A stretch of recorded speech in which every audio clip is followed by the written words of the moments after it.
Good morning. Please meet نشيد الاتحاد الافريقي. We are now going to listen to the African Union anthem. Thank you.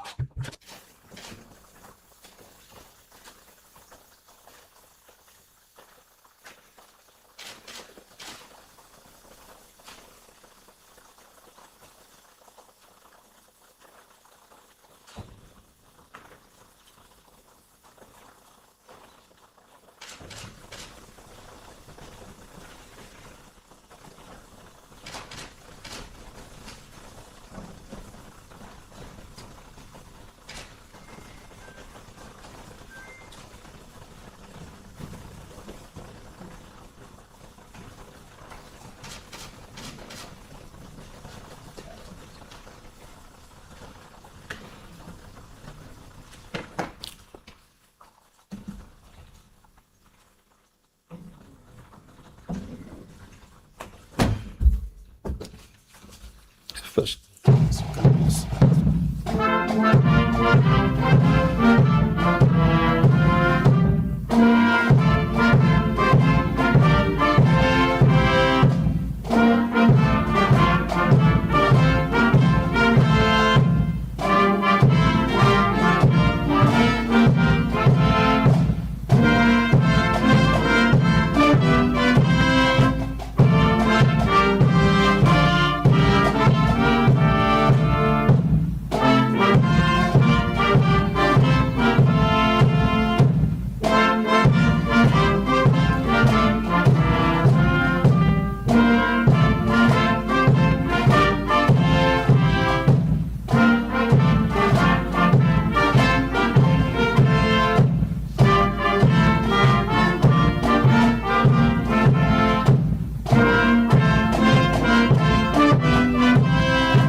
شكرا.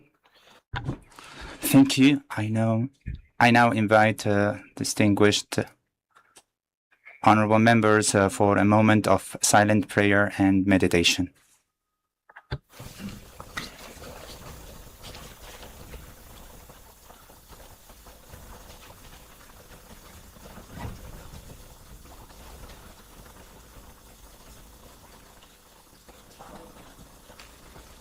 شكرا. أدعو الجميع. Thank you. I now invite you to be seated.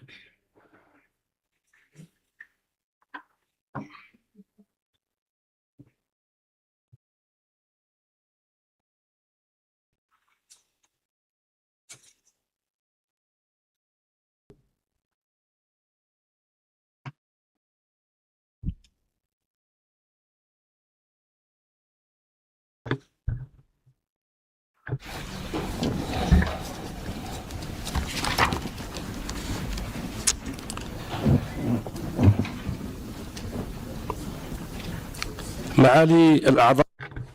Honorable members of parliament, my colleagues,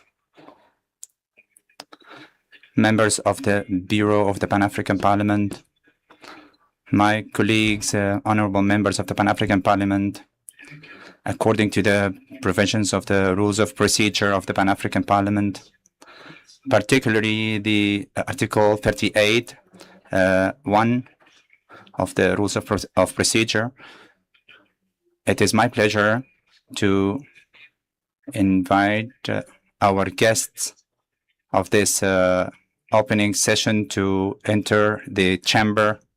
I invite again Honorable Thokozile Dedeza, Speaker of the National Assembly of South Africa. I also call upon His Excellency Randriana Soloniako Sitini Tiri, the Speaker of the SADC Parliamentary Forum. Also, I also invite Her Excellency Ambassador Hanan Jarrar, Ambassador of the State of Palestine to the Republic of South Africa, and invite Their Excellencies ambassadors and head of missions accredited to the Republic of South Africa. I also invite His Excellency Nelson Mofawa, the UN coordinator in the Republic of South Africa, and His Excellency Idrissa Sow, the President of the African Commission of the Peoples and People's Rights, who is following us virtually, and also to call the invited guests to be seated in the chamber.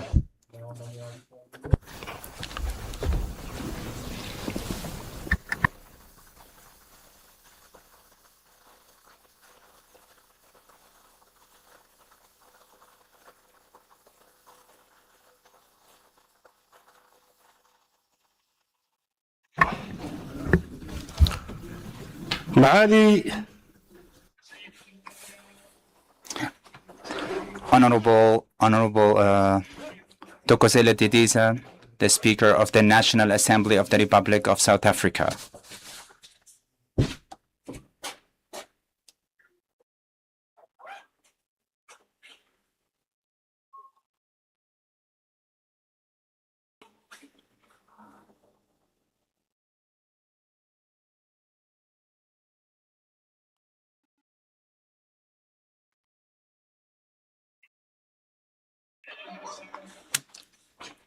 Heartfelt greetings.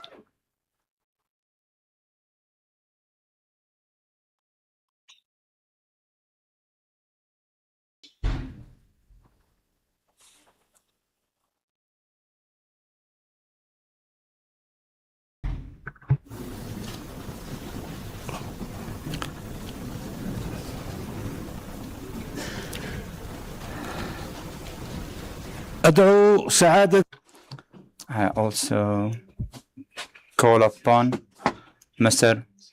Lonyako Setini Henry, the Speaker of the Southern African Development Community Parliamentary Forum.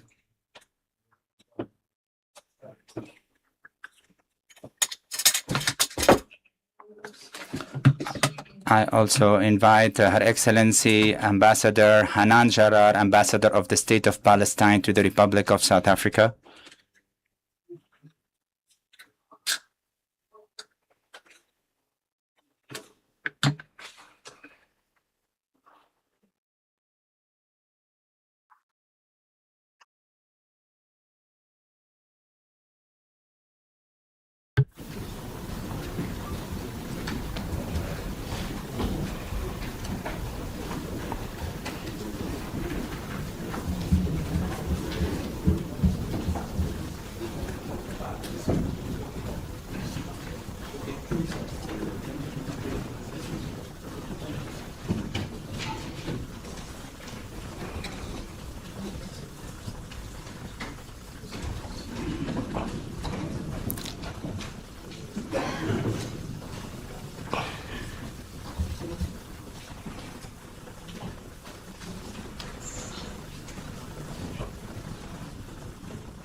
أدعو I also invite Their Excellencies, ambassadors, and head of missions accredited to the Republic of South Africa to join.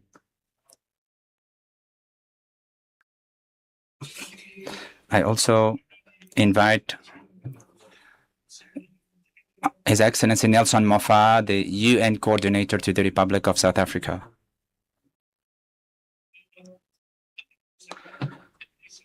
I invite His Excellency Idrissa Sow, the chairperson of the African Commission of the People's Rights, and to join us virtually.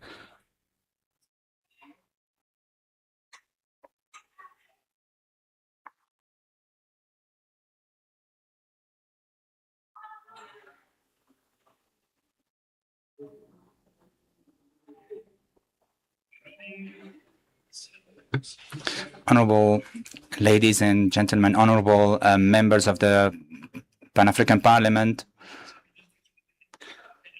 honorable members of the Bureau, distinguished guests, all protocols observed.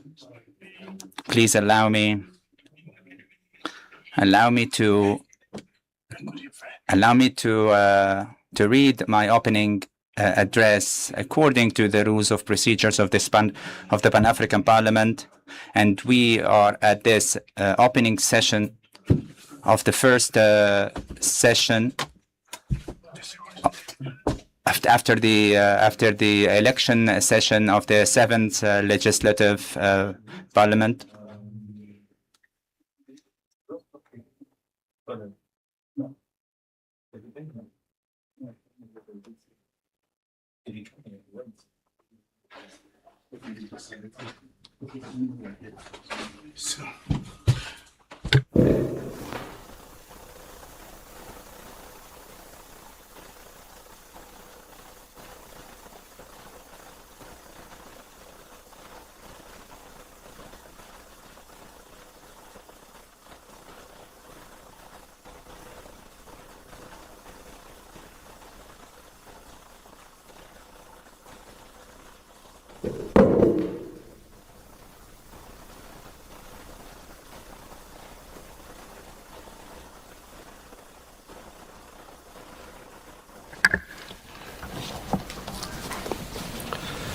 بسم الله الرحمن الرحيم.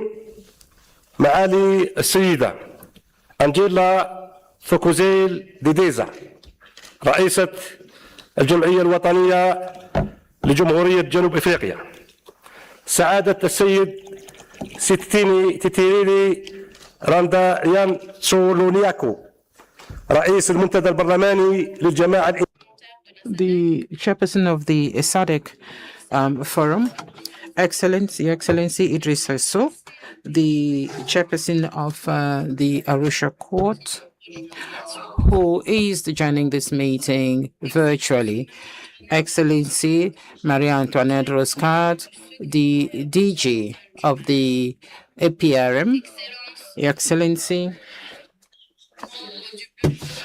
members of the Pan-African Parliament Bureau, honorable members of the Pan-African Parliament, Excellency, members of the Diplomatic Corps accredited to South Africa, the Clerk of the Pan-African Parliament, Madam Lindiwe, staff of the Pan-African Parliament as well, the media, and dear audience.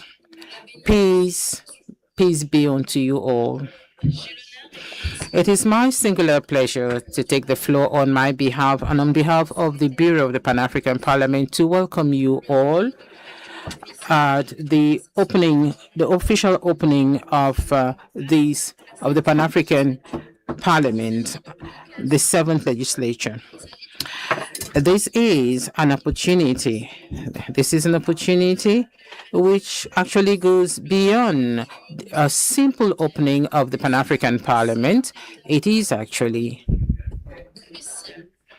a critical moment in the life of our continental parliament. This is a message of hope and hope for the African people. Our meeting today is not just an institutional session according to the parliamentary schedule. It is an opportunity to renew our commitment towards the African people and to breathe in a fresh impetus into the reforms and to ensure efficiency in the partnership and to make sure that at the end of the day we have concrete results. Today, we are not simply opening a new parliamentary session. We're starting a new legislature, a legislature during which we're going to renew our collective responsibility as a Pan-African Parliament, strengthen the role of the Pan-African Parliament, and our commitment towards the African people. It is an effective parliament, and we'll make sure that we meet the aspirations of the African people in terms of peace and development. Our people, the African people out there, are waiting to see a sincere and honest parliament.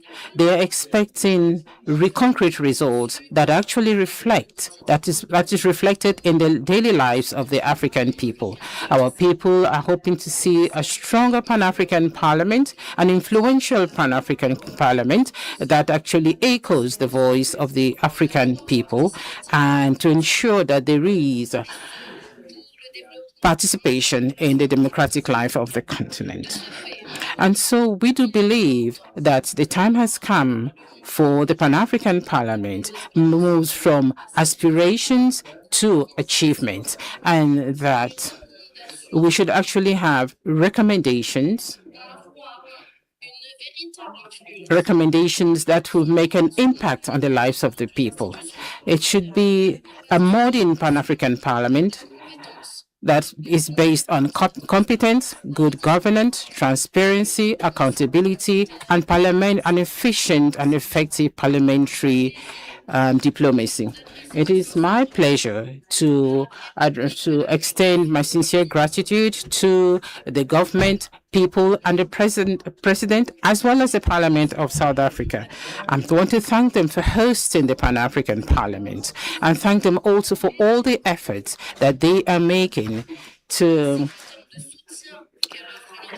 provide us the support to the Pan-African Parliament and support to other institutions. We can see in this effort that they are committed to ensure continental integration.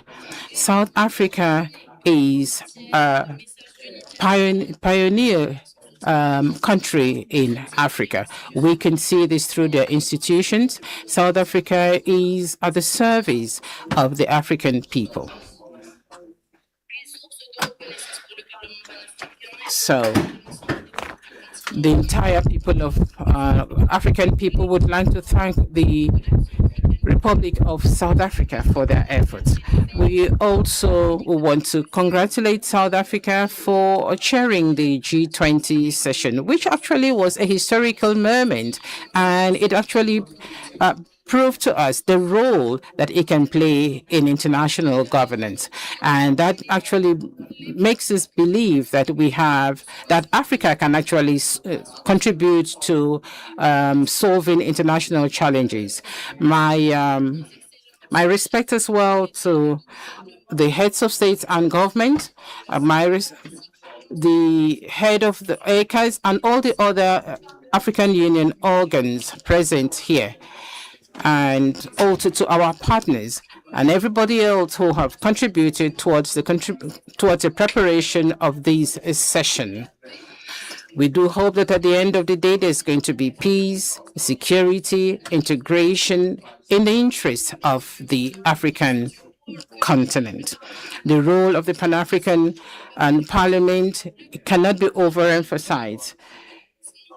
We see the commitment of the Pan-African Parliament, which has become very, very crucial in the lives of the African people. We are here to serve the interests of the African people. We are also going to contribute towards accelerating the implementation of Agenda 2063, which is a continental strategy, a strategy that encompasses the aspirations of the African people. And we do hope to make the Pan-African Parliament a platform of responsible dialogue and a platform for the continental integration, and also a force that is going to support the African Union, its organs, and which is also going to contribute towards implementing Agenda 2063. We are going to make sure that we have a more effective, more transparent body, and we hope that the regional and national parliaments will work together to ensure a transformation. And would like to express and also listen to the voices of the African people. The permanent committees of the Pan-African Parliament have over the years, since the beginning of this session,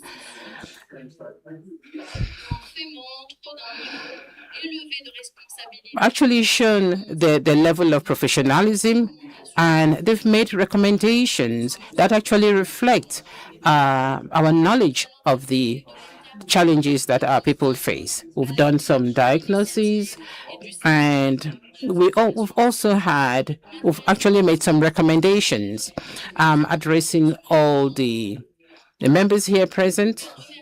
My sincere gratitude for the efforts that they've made. They've proven to us that the Pan-African Parliament is not just a talk shop, but it is a platform where policies and initiatives are taken to meet the common interests of the African people.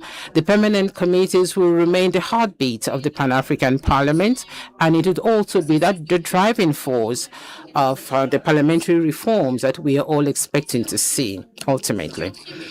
It is a platform of expertise in the area of legislation, monitoring, and evaluation. And we do hope that we are going to have a more influential, a more present Pan-African Parliament, and a Pan-African Parliament that is actually listening to the concerns of the African people. We want to see a legacy left behind for the African people. And we do hope that it is going to be a hub of the African people in the years to come. But for this to happen, we can actually count on our resources and our political will, our strategic vision, and our very strong and robust institutions, without forgetting the effective partnerships that we have. We have to arrive at inclusive prosperity, and we do see a world that is changing today. We see a digital revolution and challenges in the challenges like cyberbullying, climate change, and so on. So Africa has natural resources. It has human resources that can enable this continent to be a stronger continent tomorrow. The challenges that we have and the capacity that we have to change all of this into a positive energy is there. We want to see concrete results in the lives of the African people. And so our collective responsibility today requires that we should actually see the aspiration of these people, and together we can overcome the challenges that we face on a daily basis. Our continent will know no future if it remains a prisoner of divisions. There will be no renaissance in our countries if we do not invest in their human capital. We are not going to see a prosperous economy on the continent if there is no rule of law, no peace, no security. We have to fight. We have to overcome terrorism and ensure that there is good governance, that there is human rights, social justice, women empowerment, and development, educational development, and also healthcare on the African continent. So all of these are not just mere questions that we are going to address on our agenda, but rather a system that actually forms the basis or the foundation on which we have to build the future of Africa. And so for this to happen, we need to uphold the African sovereignty in every sphere. And we need to have sovereignty even in the economic sphere so that we can add value to our natural resources. We need food sovereignty to ensure food security and also to address all the crises that our people face. Africa today should be in a position to control its own technological infrastructure, its digital future, and its data. These are not just mere objectives, but pillars of an integrated continent, a continent that can build its own future. From these Brostrom, we are going to make sure that this parliament becomes a very responsible parliament that supports, that works towards peace and development, and that is ready to defend the interests of the African people. We are going to work together with the institutions of the African Union and the member states to come up with continental strategies, tangible ones.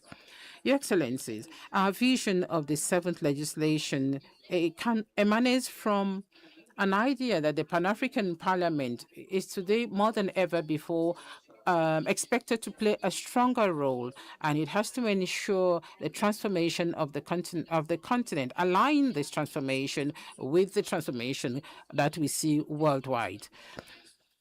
So we have, for us to work as a parliament, first, we have to establish a more efficient Pan-African Parliament, and that will start by strengthening its institutional performance and also upholding its principles of good governance, transparency, and accountability. We are going to continue our institutional reform. In other words, we are going to review our rules of procedure and work with the Executive Council so that we have clear procedures here in the Pan-African Parliament and play the role that our institution has been asked to play.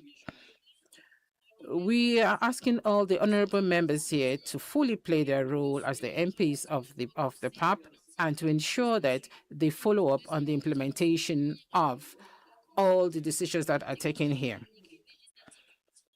So,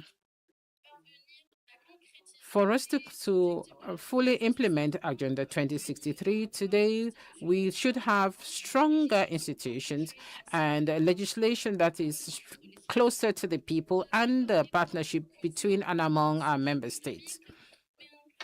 We need to have a legal framework that will enable us to do proper trade, intra-African trade. And this is going to help us to build our future through our own expertise and competence. And at the end of the day, we're going to have self-sufficiency, stronger markets, and even provide jobs for the African youth. These very ambitious projects or programs will not be achieved through conventions, but we are supposed to actually facilitate the mobility of the African people. Not only the people, goods and services should be able to move across borders in Africa. And we do have a lot of obstacles, to intra-African trade. And for this reason, the Pan-African Parliament will continue to ask for the implementation of the AFCFTA protocol. We have to ensure that our national parliaments actually work together to open the borders of the African continent. The national assemblies have to work together to ensure continental integration and contribute towards a common African market. Thirdly, we have to also ensure parliamentary diplomacy for peace and security. The Pan-African Parliament will remain a platform for dialogue, a platform for partnership,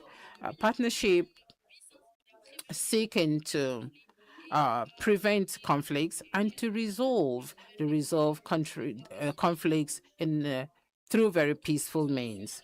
We need to find African solutions while upholding the unity and the territorial integrity of our countries. We are called upon to work within our countries. The Pan-African Parliament was established to ensure the respect of international rights, the rights of the people, and rejecting discrimination, colonialism. And so we want to reiterate our support to the African people. And we are calling we're calling on all the nations to put an end to the suffering of their people. We need to have peace, and we also have to ensure the faithful implementation of human rights, and even to self-determination. And we also want to show that there is decolonization, and we support the Constitutive Act of the African Union. The Pan-African Parliament is not just an institution for dialogue or discussions of the problems of Africa, but we have to uphold international law.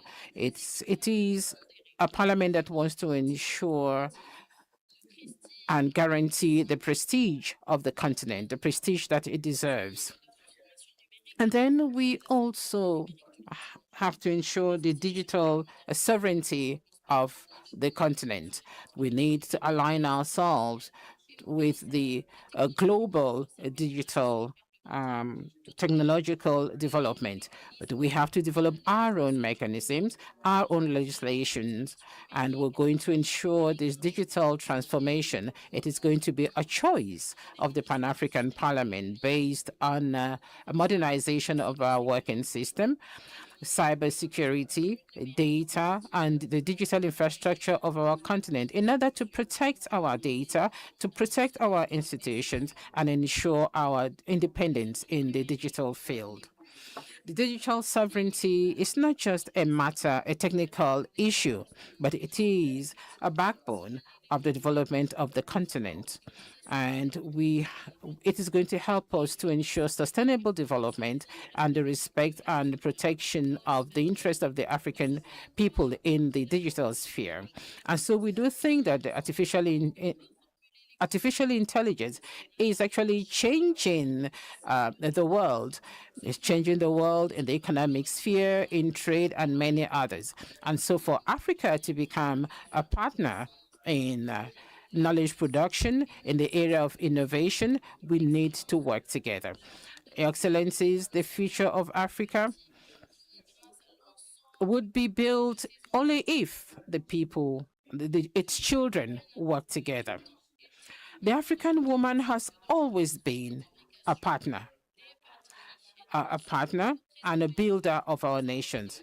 They are there to ensure peace, democracy, and contribute to development. And history has proven to us that the renaissance of Africa has not only been thanks to the efforts of men, but also the efforts of women who have always been on the front lines of our continent. They've always made sure that our continent is a strong one. They have transformed our continent. And so we want to strengthen our policies towards women's empowerment and ensure that women take up leadership positions. And we do believe that the future of Africa will only be complete if we have the full participation of the boys and the sons and daughters of this continent. The youth, of course, the African youth are the biggest asset of this continent. They constitute the biggest opportunity that we have for our future. They are not just the leaders of tomorrow, but the partners of today and the builders of the continent of tomorrow. And so it is incumbent on us to ensure that we provide quality education for the youth. We provide employment opportunities for them, and also ensure that they sit on the decision-making desk to take decisions for them. They are a driving force on the continent, a driving force in terms of economic growth. So empowering women and the youth actually at the very center of the concerns of the Pan-African Parliament, because these are two partner categories that we need in the decision-making sphere. We are going to continue to support the youth caucus and the women's caucus so that we strengthen their efforts towards the integration of Africa. So we have a theme in Africa and the African Union. The theme which is the sustainability of water in Africa. And requires that we provide water to all the African people.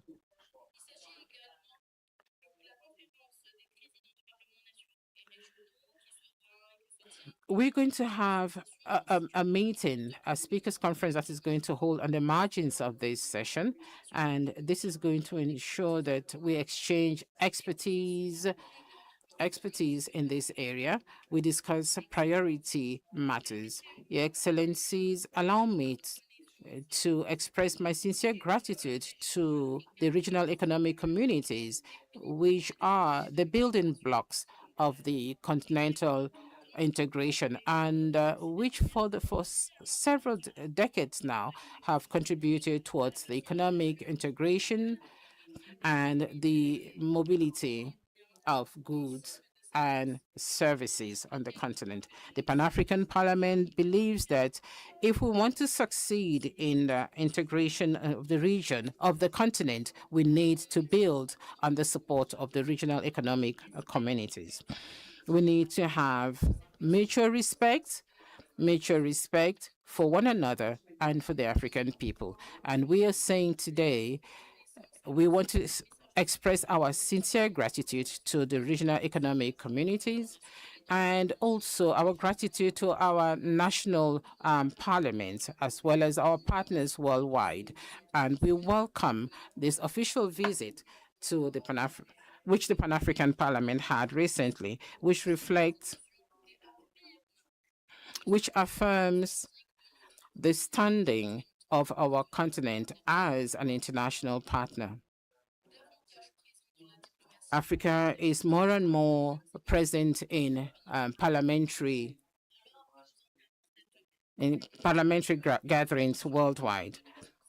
We do know that the responsibility of the Pan-African Parliament is actually a huge responsibility on our shoulders. We do hope that this legislature is going to foster institutional reforms and to also ensure accountability, institutional impartiality. All of that is needed for our Pan-African Parliament to meet the aspirations of the African people.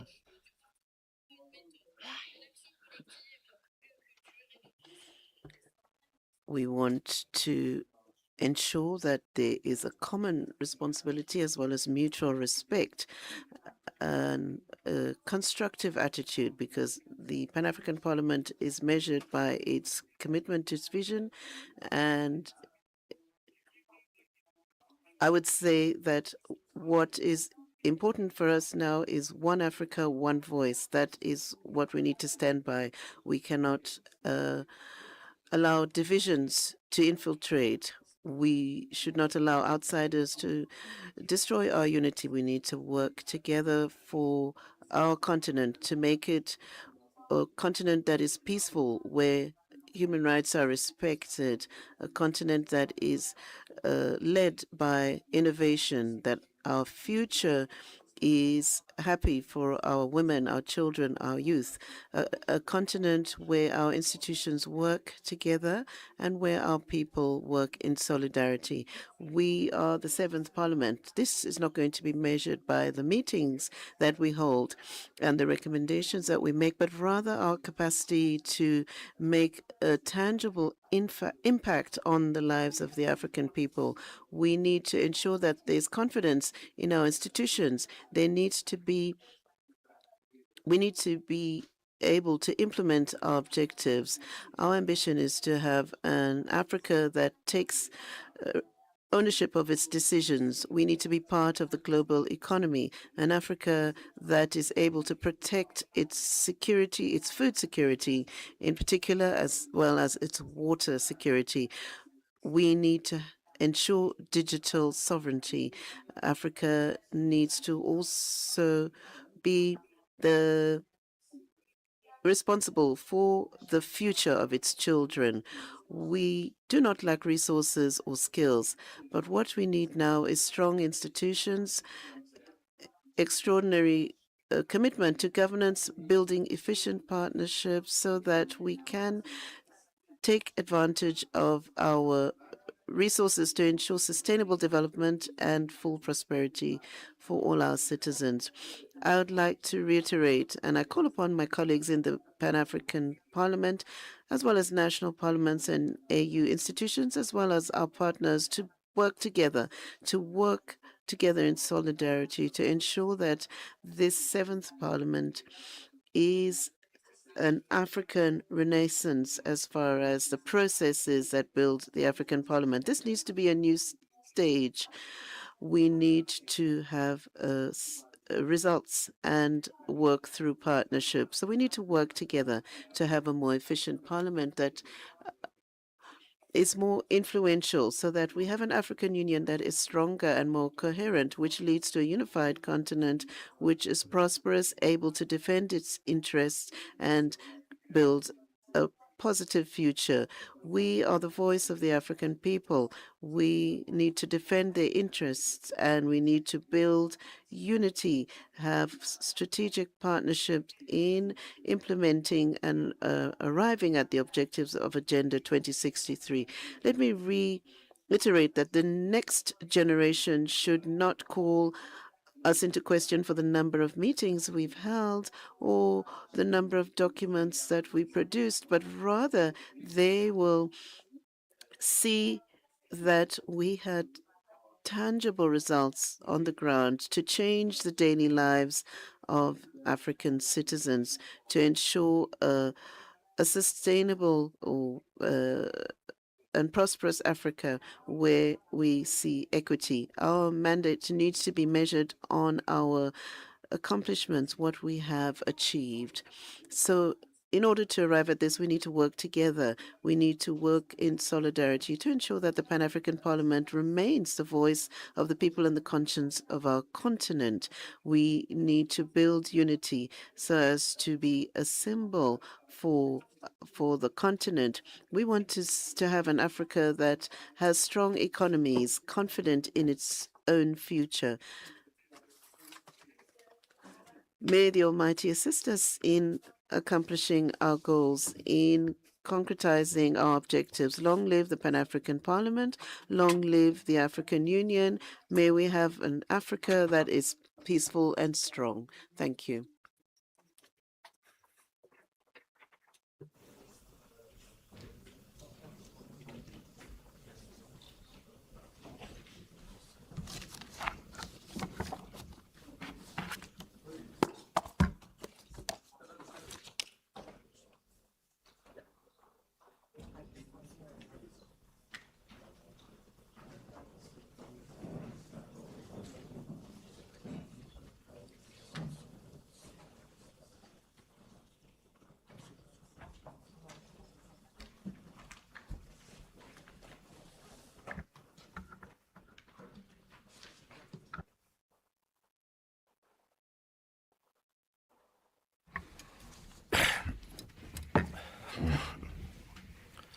شكرا. Thank you, Excellencies, ladies and gentlemen. And thank you for your attention to the statement of the President of the Pan-African Parliament. Let me now call upon the Secretary General of the Clerk of the Pan-African Parliament to proceed with the remaining arrangements for oath taking of the new members in this opening session of the Pan-African Parliament.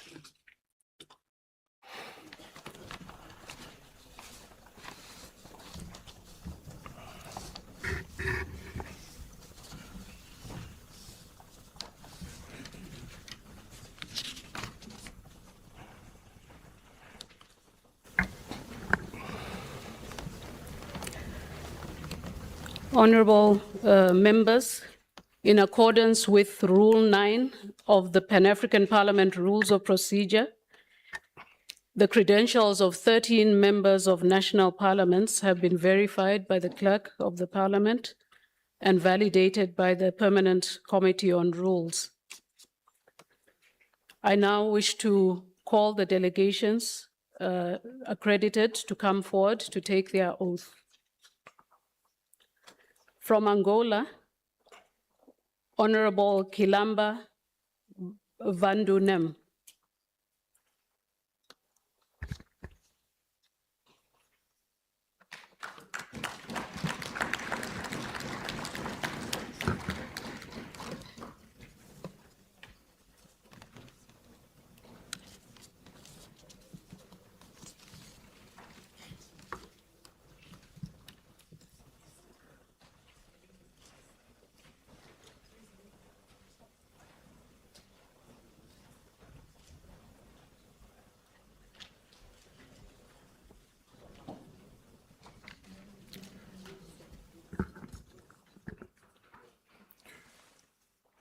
Eu,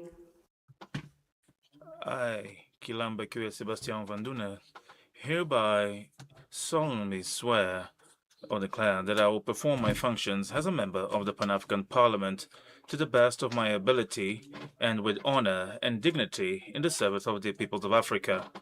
I will be faithful and bear true allegiance to the African Union and will preserve, protect, and defend the Constitutive Act of the African Union and the protocol to the treaty establishing the African Economic Community relating to the Pan-African Parliament as by the law established.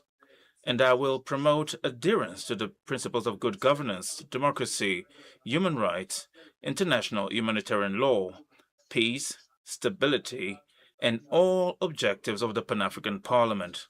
So help me God. And so I affirm.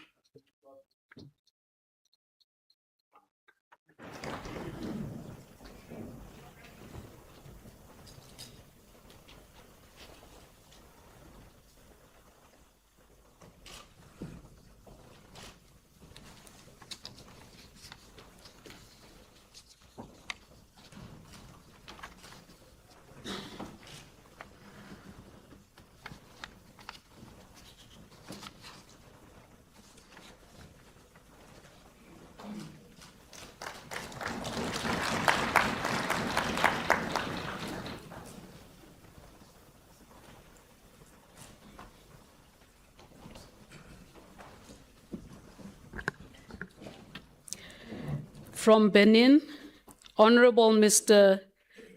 Edmund Agoa, Honorable Gladys Tosu, Madam, Honorable Sani Malik Mora, Honorable Innocent Sabi Yo, Honorable Alimatu Badaru.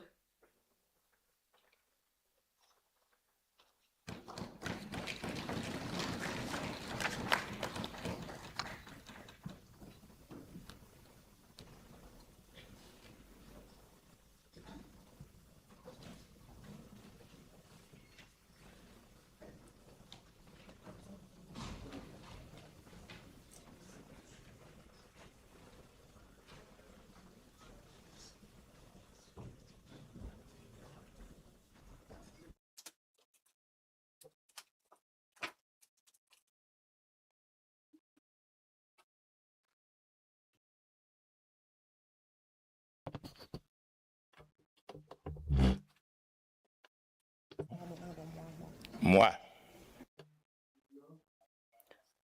I, Agua Asuba Edmond, a Member of Parliament of the Pan-African Parliament.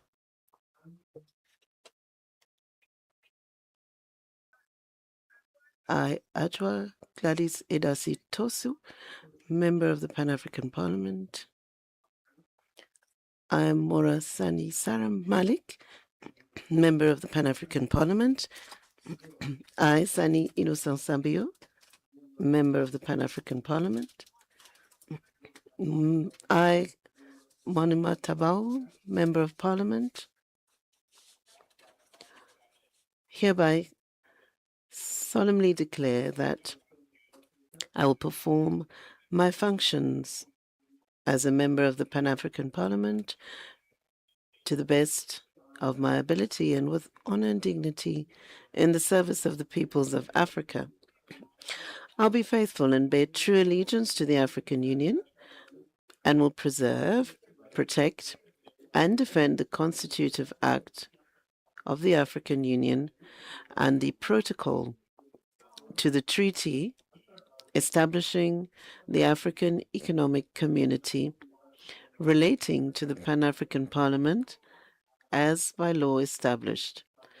And I will promote adherence to the principles of good governance, democracy, human rights, international humanitarian law, peace, stability, and all objectives of the Pan-African Parliament. So help me God.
From Cameroon, one member, Honorable Senator Regina Mundi Elizabeth.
I, Elizabeth Regina Mundi, member of the Pan-African Parliament, hereby solemnly declare that I will perform my functions as a member of the Pan-African Parliament to the best of my ability and with honor and dignity in the service of the people of Africa.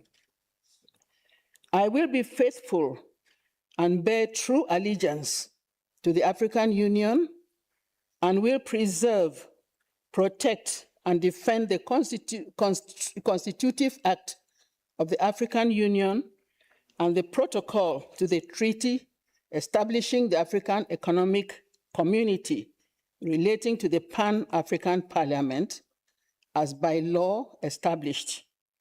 And I will promote adherence to the principles of good governance, democracy, human rights, international humanitarian law, peace, stability, and all objectives of the Pan-African Parliament.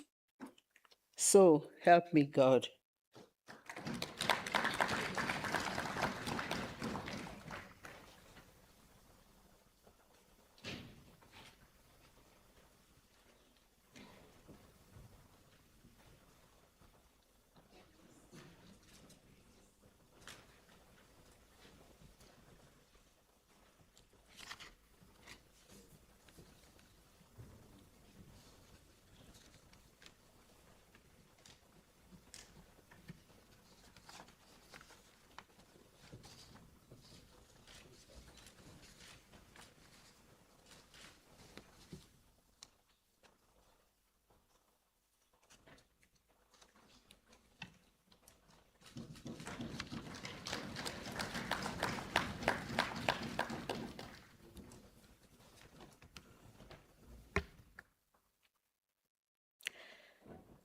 From Congo, the Right Honorable Senator Pierre Ngolo, Right Honorable Isidore Mvumba, Honorable Pascal Tsati Mabiala, Honorable Esther Gayama Ahisu.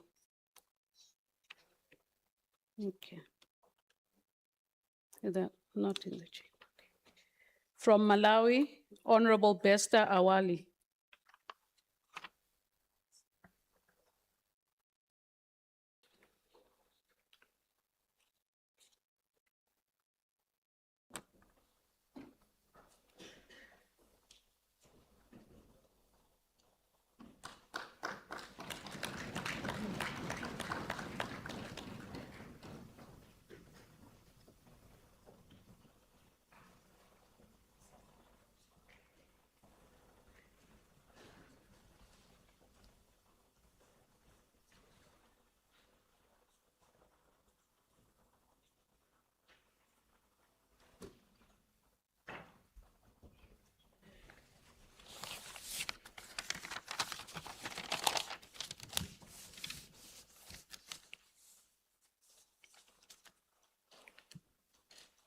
I, Besta Awali, hereby swear that I will perform my functions as a member of the Pan-African Parliament to the best of my ability and with honor and dignity in the service of the peoples of Africa. I will be faithful and bear true allegiance to the African Union and will preserve, protect, and defend the Constitutive Act of the African Union and the protocol to the treaty establishing the African Economic Community relating to the Pan-African Parliament as by law established. And I will promote adherence to the principles of good governance, democracy, human rights, international humanitarian law, peace, stability, and all objectives of the Pan-African Parliament. So help me God.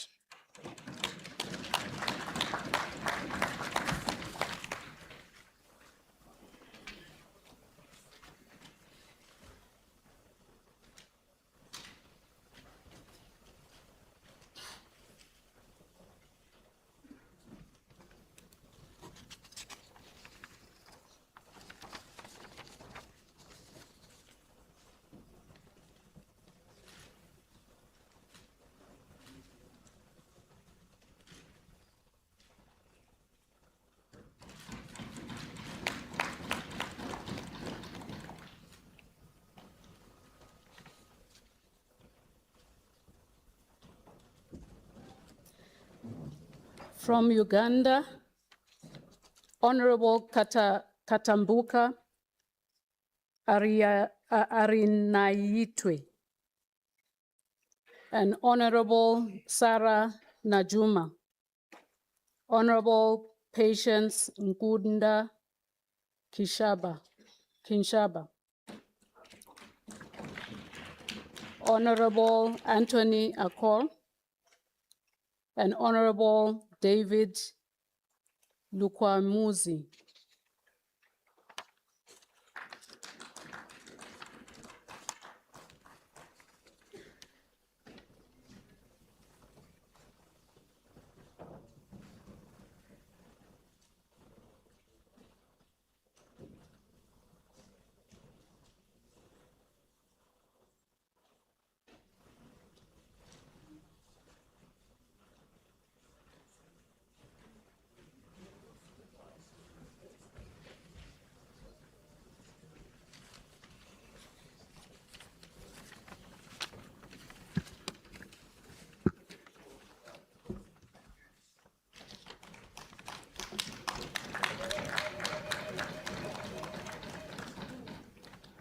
I, Arinaitwe Katambuka Rwakajara, swear I, Najuma Sarah, hereby swear I, Akol Anthony, I, Chinsha Patience Nkunda, swear I, Luchams David Kalwanga, hereby swear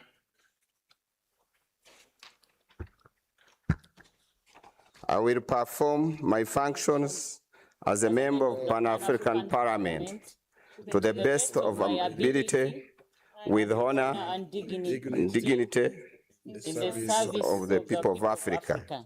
I will be faithful.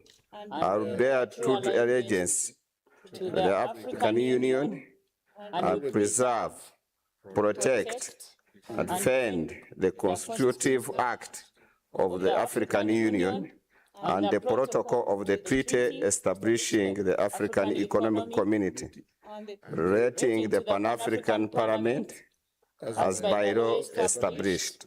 And I will promote adherence to the principles of governance, democracy, human rights, international humanitarian law, peace, stability, and the objectives of the Pan-African Parliament. So help me God.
Honorable President, this brings to an end the list of accredited members of national parliaments to be sworn in at today's sitting.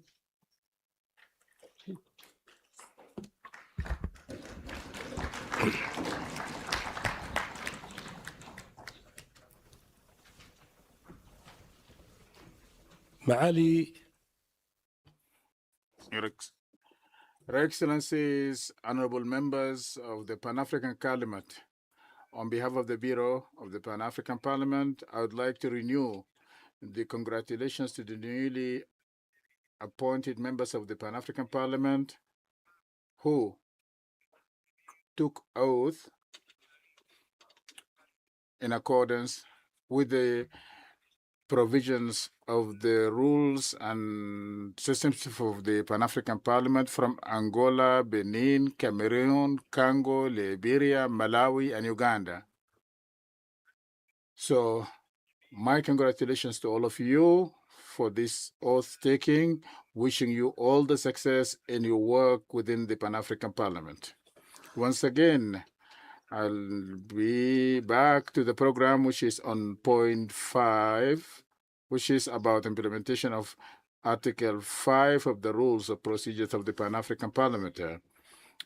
Once again, I call upon the clerk of the Pan-African Parliament to do the procedures for the quorum, verify the quorum of the members for the sitting of this session. Madam Clerk, you have to take the measures to confirm that we have the quorum in accordance with the procedures of the Pan-African Parliament Rules and Regulations, Rule 55. Please take the measures required.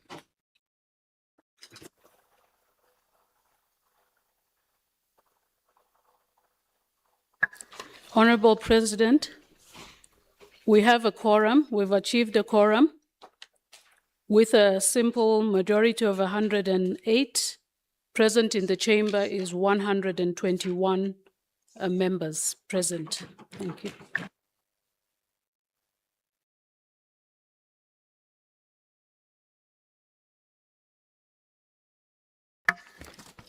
شكرا. Thank you, Honorable Clerk of the Pan-African Parliament. Accordingly, this meeting of sitting of the Pan-African Parliament is confirmed according to Rule 55 of the Rules of Procedures of PAPA. As we are having 121 members who are present in this chamber, we hereby confirm that we have the quorum. Moving to the next point, which is about our guests of honors who are here to convey messages of solidarity. And according to Rule 38.1, I hereby call upon our guests to submit their messages of solidarity as regularly done in the opening of the sittings of this parliament. And I start by Mr. Nelson Mafa, UN Coordinator, the Republic of South Africa, to deliver the message, the solidarity message. You have the floor, Mr. Nelson.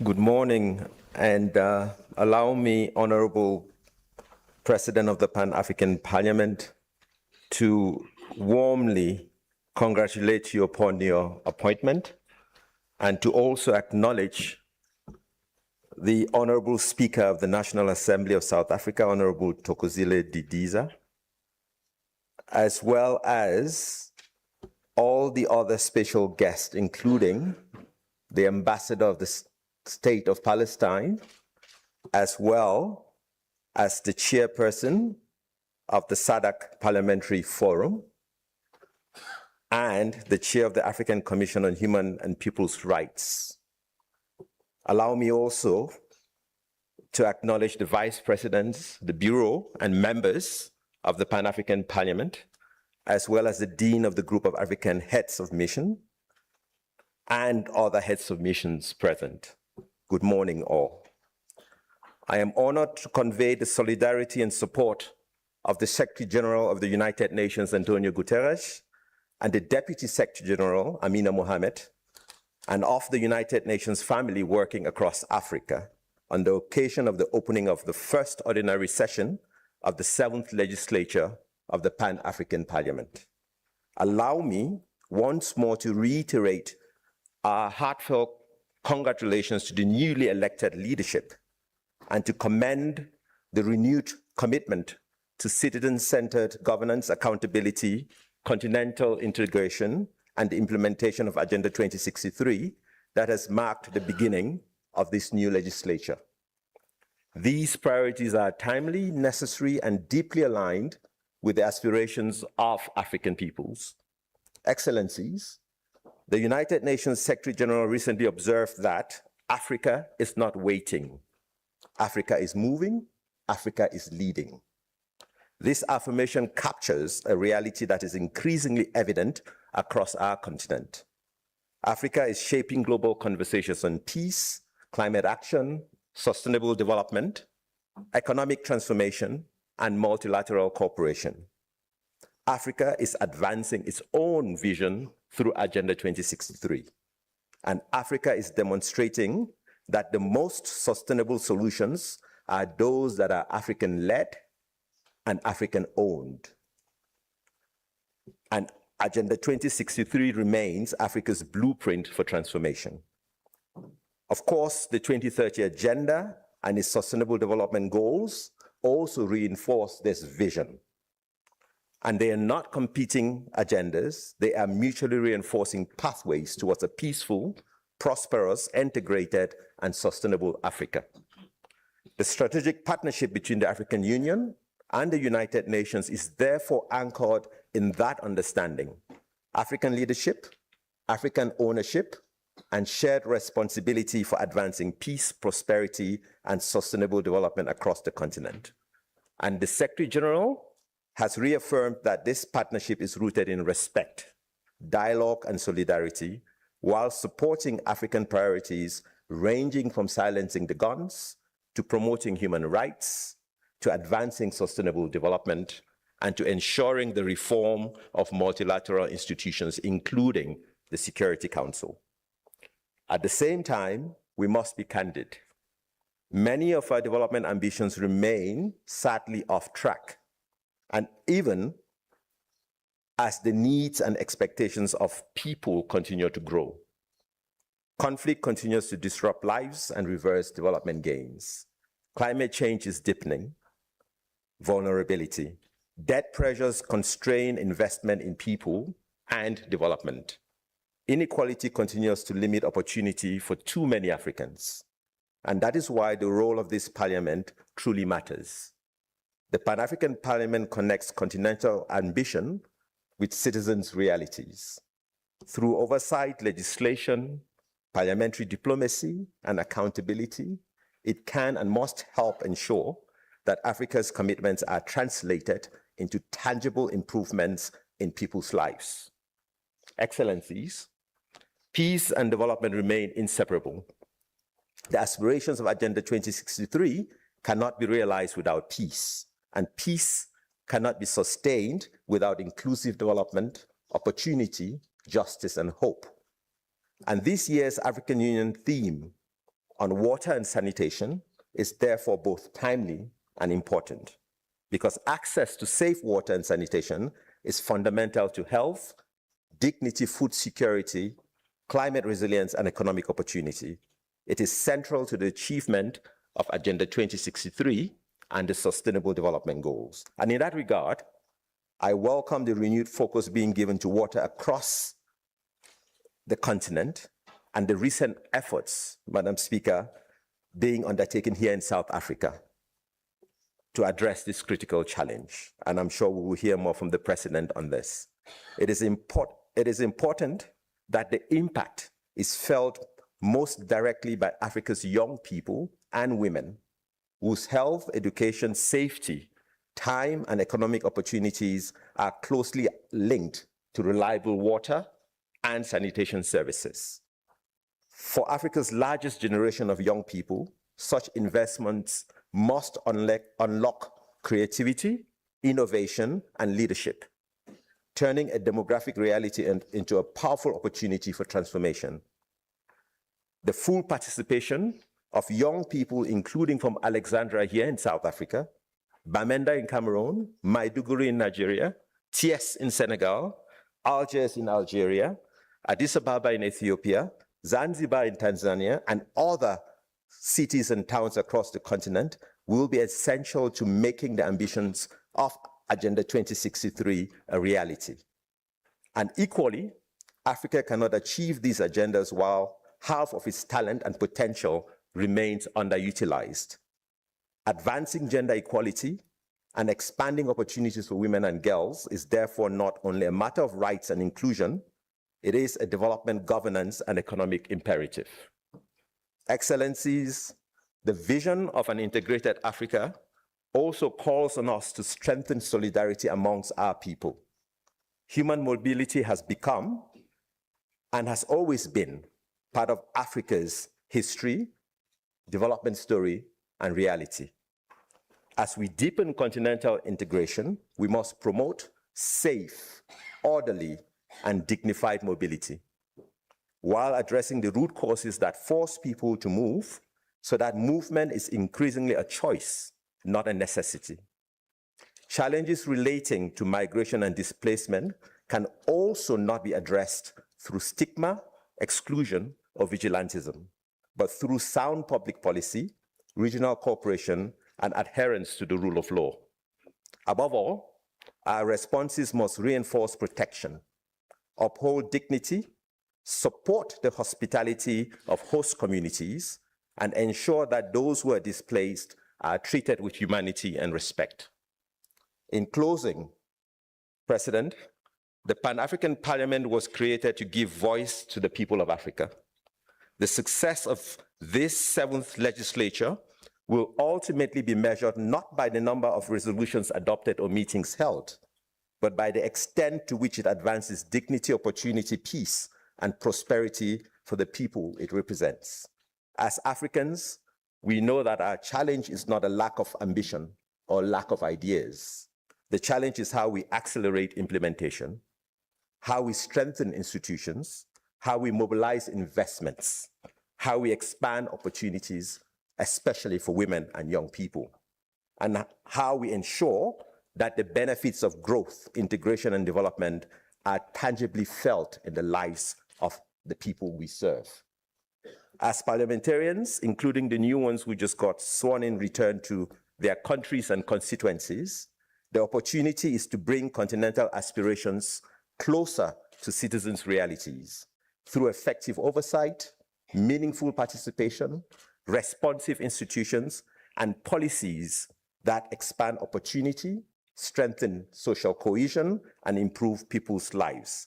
The test is whether our collective commitments translate again into better lives for our people. And the United Nations leadership and the United Nations family writ large remain proud partners in this endeavor. The future of Africa will not be decided elsewhere. It will be shaped here by Africans, through African institutions, and in pursuit of African priorities. I thank you. Thank you. Thank you very much. I now call upon His Excellency Ambassador Hanan Jarrar, Ambassador of Palestine to the Republic of South Africa. And I also call upon for the intervention to be in 5 minutes for each speaker. And this is due to that we have another session that is linked to a great guest of honor, His Excellency President Cyril Ramaphosa, who will be here with us after a while. And that's why we need to control the time of the interventions. Ambassador, Her Excellency Ambassador, Thank you very much. His Excellency Dr. Fateh Boutbek, President of the Pan-African Parliament, Right Honorable Tikizili Didiza, Speaker of the National Assembly of the Pan-African Parliament, Right Honorable Vice Presidents of the Pan-African Parliament, Honorable Members of Parliament, Excellencies, my colleagues, ambassadors accredited to the Republic of South Africa, ladies and gentlemen, distinguished guests, peace, mercy, and blessings of God be upon you all.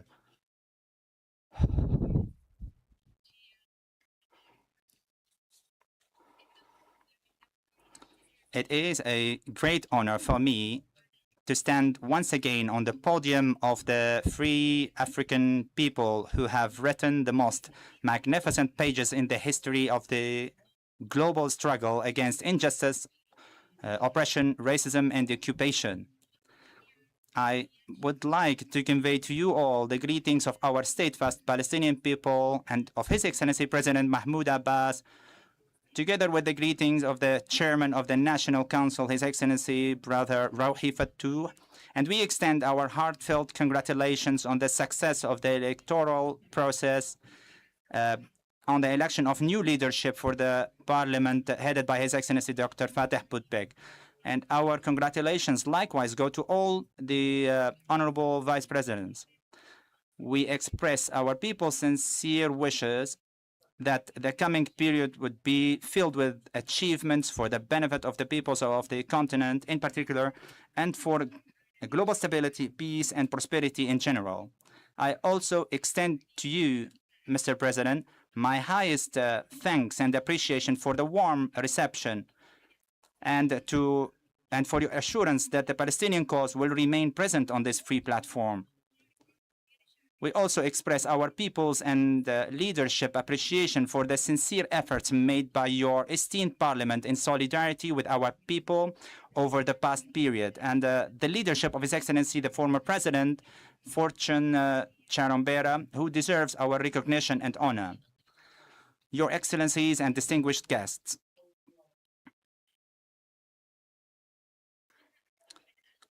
more than 1,030 days have passed since the beginning of the genocide against our people, and nearly 300 days since the ceasefire agreement.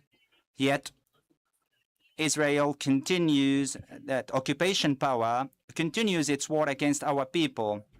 Bombing, killing, and destruction continue daily. In addition to that, in addition to the ongoing policy of starvation and the denial of adequate access to medicine, food, and basic necessities, the majority of the population, numbering 2 million people, still live in tents that have not been spared from the bombardment. Israel has bombed, or the number of victims of the Israeli aggression against Gaza became to the number of 73,400 martyrs, including 18,600 children and 12,400 women, in a systematic targeting of children and women. The injured people is 173,000 more, most of them without adequate treatment or evacuation to be treated outside of Gaza. The martyrs since the beginning of the ceasefire that was declared in October last year, 1,200 martyrs in addition to 4,000 injured. The situation in Jerusalem and the West Bank remains extremely dangerous because of the systematic Israeli escalation. The army and settler gangs work around the clock to demolish homes in villages and cities, and field executions continues on a daily basis, and land and property are being confiscated. Farms of our people are also, which is the basic source of our food to Palestine. And they also steal everything, even the livestock. And the geographic continuity of Palestine is being severed. In addition, the sanctity of the holy sites is being violated. Israel also continues to withhold Palestinian tax revenues. amounting to nearly $5.7 billion in order to undermine the government of the Palestinian people and prevent it from providing services to our people across all service sectors, including the payment of employees' salaries, to the extent that most government primary health care and clinics have had to close because of the acute shortage of medicines and essential medical supplies. In that context, we assure that these crimes are not isolated incidents, but rather fall within the framework of an official systematic Israeli policy that provides political and military protection and support to the settler gangs. The continued impunity gives the occupation forces and settlers a green light to continue and escalate their crimes, which also serves the survival of the far-right occupation government, a government that is hostile to peace and continues to expand its colonization and imposing facts on the ground by force, displacing Palestinian citizens and implements plans of annexation, ethnic cleansing, and genocide. And from here, we call upon all states, international organizations, and parliaments to take practical and urgent measures, including issuing clear positions of condemnation and supporting the conduct of independent international investigation and holding those responsible for these crimes accountable. Also to work on disarm the settlers in accordance with the Security Council Resolution 904. And to impose sanctions on the Israeli settlement enterprise and those responsible for inciting it, banning also the import of settlement products and halting any economic or financial dealings with them, to activate also the universal jurisdiction to pursue perpetrators of war crimes and crimes against humanity. Your Excellencies and distinguished guests, South Africa's decision to turn to the International Criminal Court and the International Court of Justice stems from its belief of its human conscience by placing international law above political pressures. South Africa has once again affirmed that there is no state above the law and that no people should be... There is no audio, no microphone.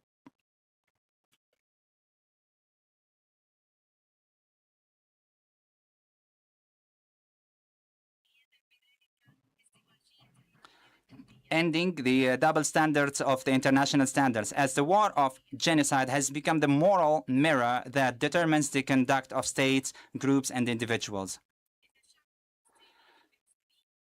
The Palestinian people, Muslims and Christians, is looking forward to freedom and to get rid of the occupation and to achieve lasting peace in the Middle East. And in this context, the State of Palestine, the state members, and the observer in the Pan-African Parliament since 2017 renewed its request of your support in this parliament and also to have a standing item about the Palestinian cause in this parliament,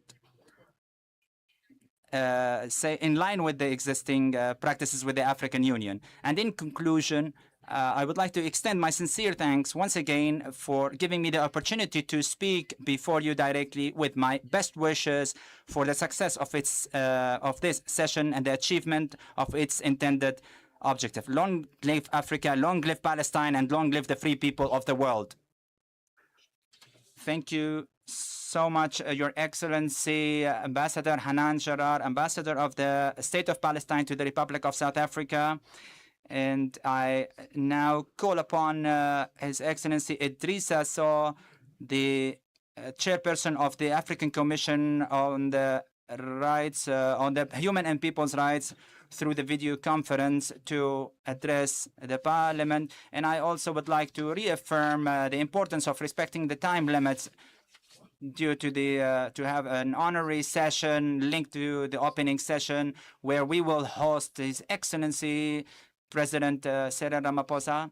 And I would like to thank again, on behalf of the honorable members of the parliament, I would like to thank the presence of Honorable National Speaker of the National Assembly of South Africa. And I would like to ask also His Excellency Idris so to address us and read his statement or the message of solidarity. Thank you. Je vous remercie, honorable président. Thank you so much, Honorable President, for the chairperson for the time that you allow me to speak. Excellencies, President of the Pan-African Parliament, ladies and gentlemen, and parliamentarians, then the ladies and gentlemen of the Bureau, members of Parliament. It's for me an honor to really take the floor, to be given the floor, and to address a specific message, and to compliment the Pan-African Parliament on the occasion of the opening of this ordinary session and the legislature that is related to it now. It expresses in the African name of the human rights of man and people over whom I have honor to preside, and I mean, I have great gratitude for that, and to be invited by the PAP. And I think that the solidarity, the expression of solidarity, and our institutional relationships is paramount.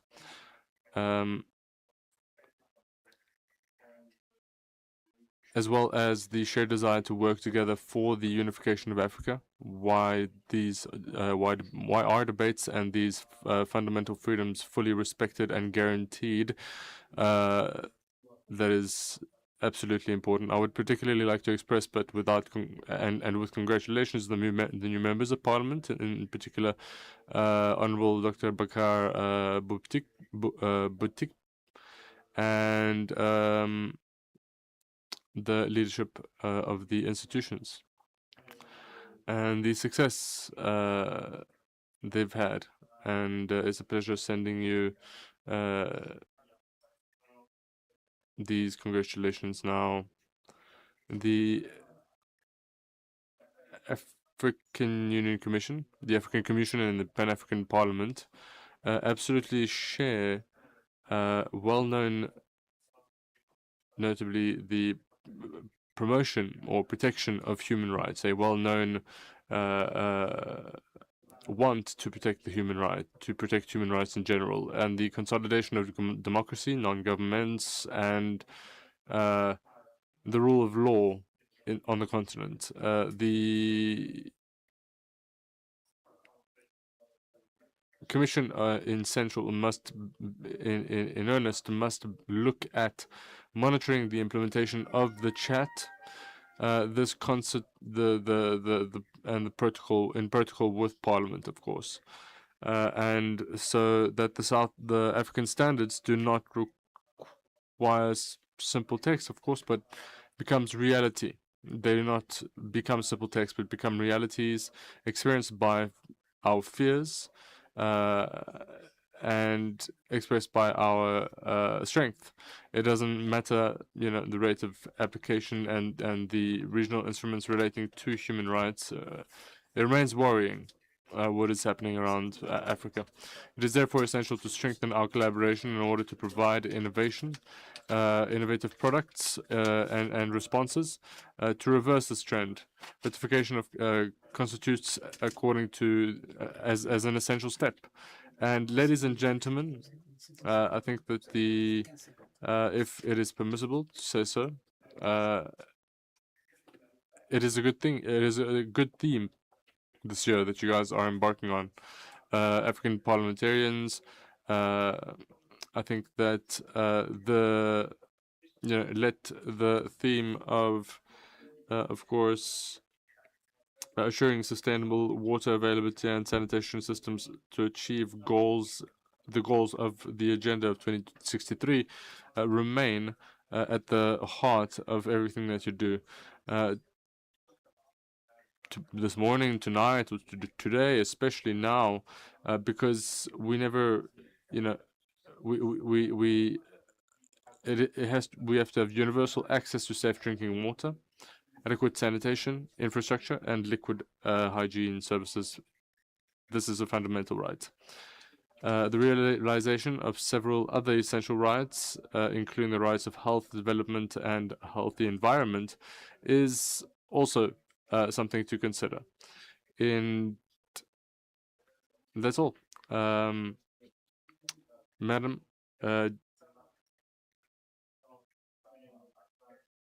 deputies, parliamentarians, ladies and gentlemen, I would like to formulate or express that your deliberations be constructive and full of realizations and of realization of the cultural standard entrusted to your institution and your theme. السيد Thank you. We now call on His Excellency Randriana Soloniako Setinini Henry, the Speaker of the Parliamentary Forum of the Southern African Development Community, to address us in 5 minutes, so we can conclude this item and we move to the next item. His Excellency, Mr. Setini, you have the floor.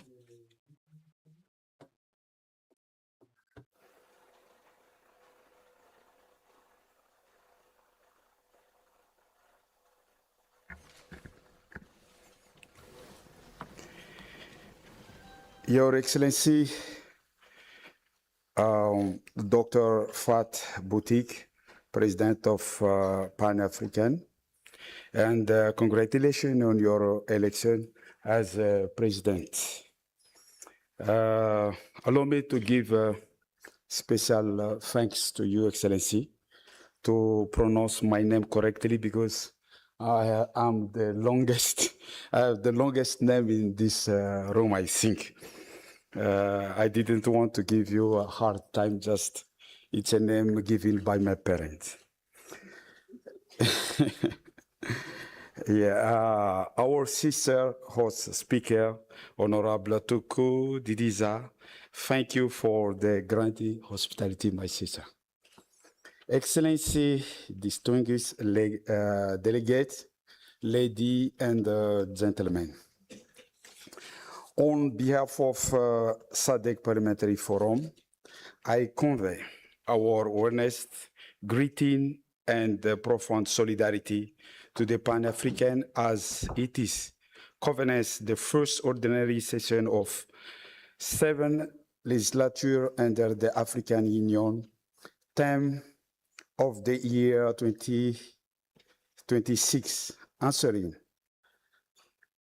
sustainable water availability and safe sanitation system to achieve to the goal of Agenda 2063.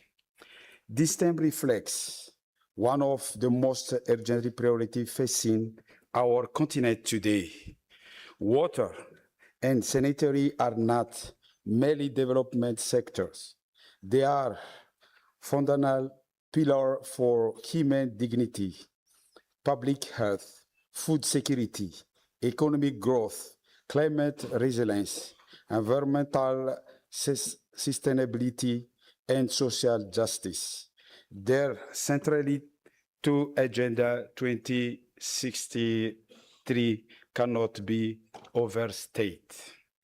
We commend the Pan-African Parliamentary for its leadership in advancing democratic governance, continental integration, and the aspiration of Agenda 2063 through effective policy, partnership, and collective action.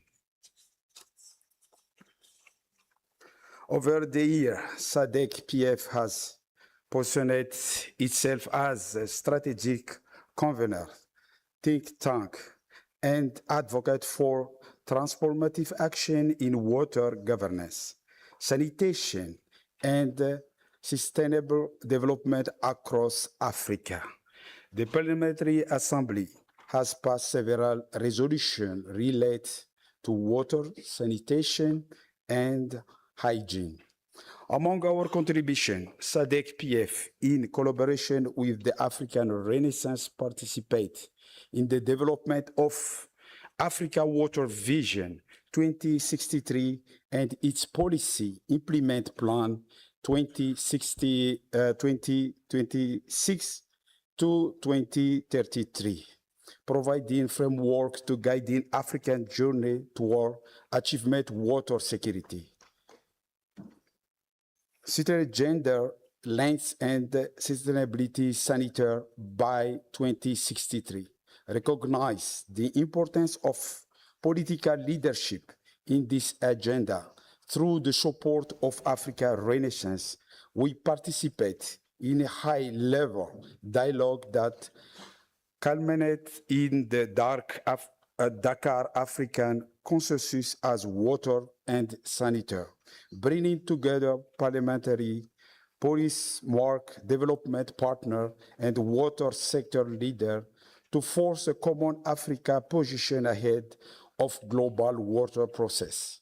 This engagement leads to the establishment of parliamentary straining mechanism and development of roadmap of straining the voice of influence of Africa parliamentary on water and sanitary issue. Equally important is our commitment to inclusively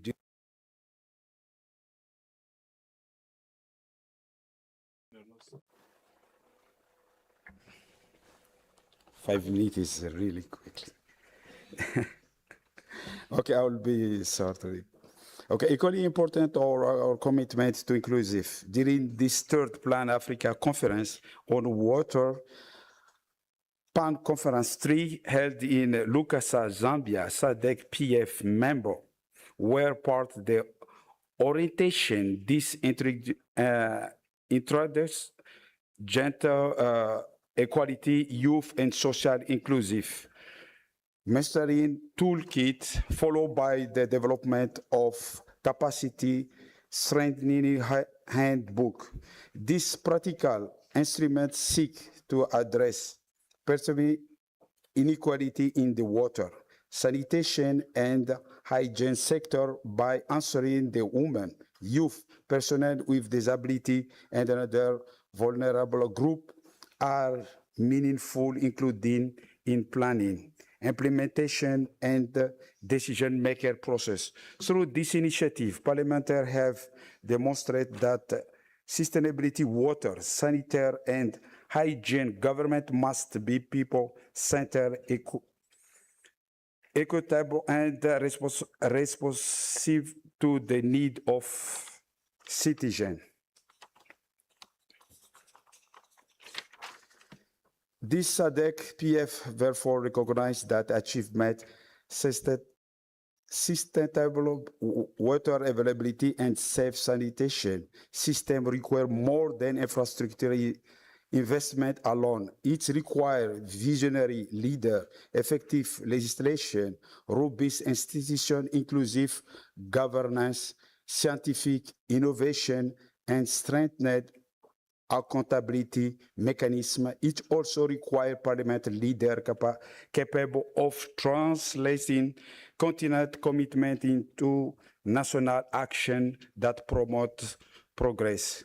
Dear delegate, it is this regard that we stand in full solidarity with Pan-African, in African Union, member of state, regional economic, communities, development partner, civil, social, and the private sector in advancing shared vision of water secure, safe sanitation, and climate resilience Africa. Through Africa Water Vision of the Year initiative. The SADC remain committed to recognize the celebration excellence, innovation as a leader in water governance, safe sanitary, sustained development. We will continue to champion partnership, knowledge exchange, and practical action that elevate water security and safe sanitation and strategy drive of African transformation. As the African continent its journey toward prosperity, let us be guided by the principle of unity, shared responsibility, and collective action. Together, we can build Africa where very citizens enjoy access to safe water, dignity, sanitation, where no community is left behind, and where the aspiration of Agenda 2063 become a level relate for the present of the future generation. Please accept your Excellency and Honorable Member the assurance of high consideration and our solidarity. Long life to the Pan-Africa, long life African Union. Together, let us build Africa. Every child has clear water to drink. Every family has access to sanitation, and every nation can achieve the aspiration of Agenda 2063. Thank you very much. شكرا. Thank you, Honorable Chair of the Parliamentary Forum of the South African Parliamentary Forum for this solidarity address. And I'd like to thank once again all those who took the floor and showed their solidarity in this opening session. And I'd like to apologize for them for the fact that we are controlling time with 5 minutes for each person due to the activity that we have, because we are going to have an exit session. So for the honorable members, we will adjourn the sitting or the session for 5 minutes to allow the Bureau to receive the guest of honor.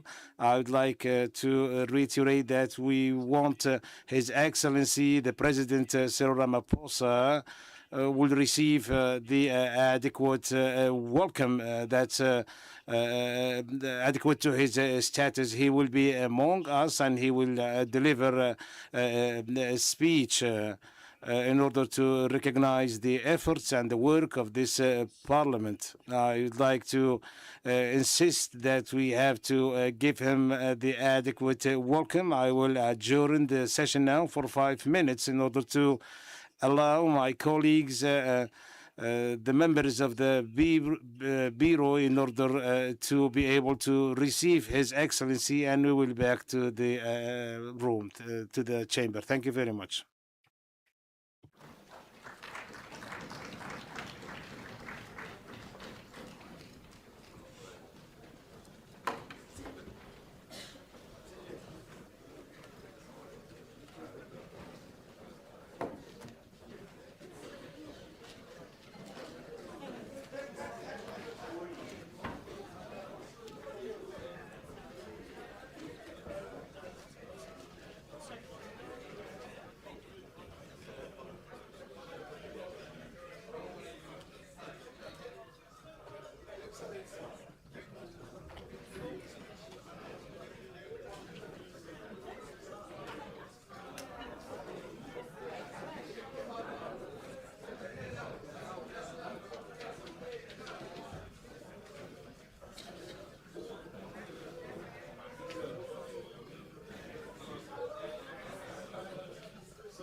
Honorable members, can we please take our seats for the arrival of the dignitaries?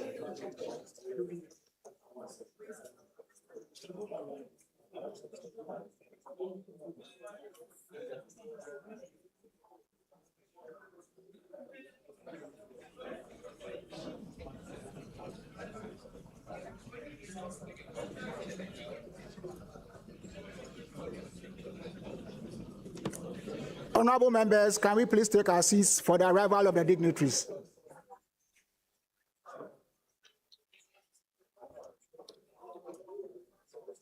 Honorable members, can we please take our seats for the arrival of the dignitaries, please?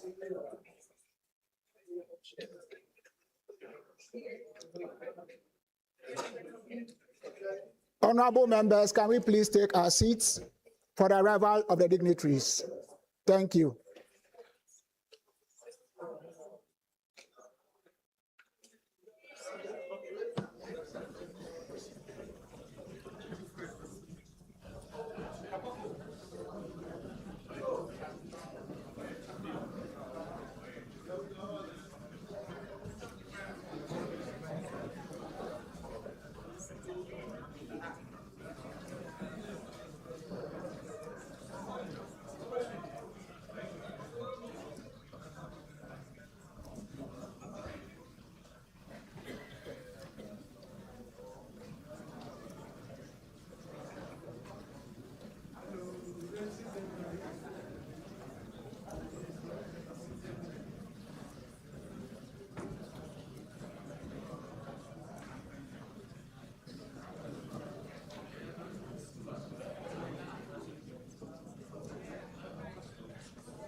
Honorable members, can we please take our seats for the arrival of the dignitaries?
Magusi, how are you?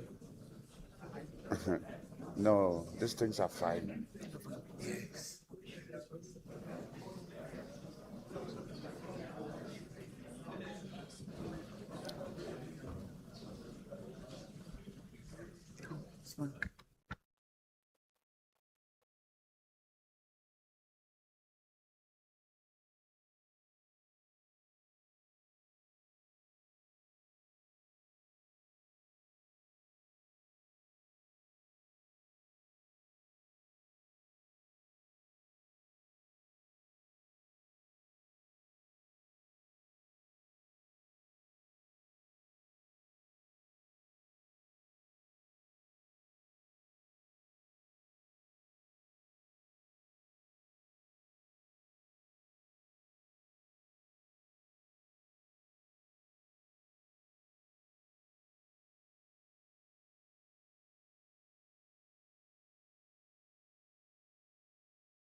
May I now call on the first Vice President to take the podium.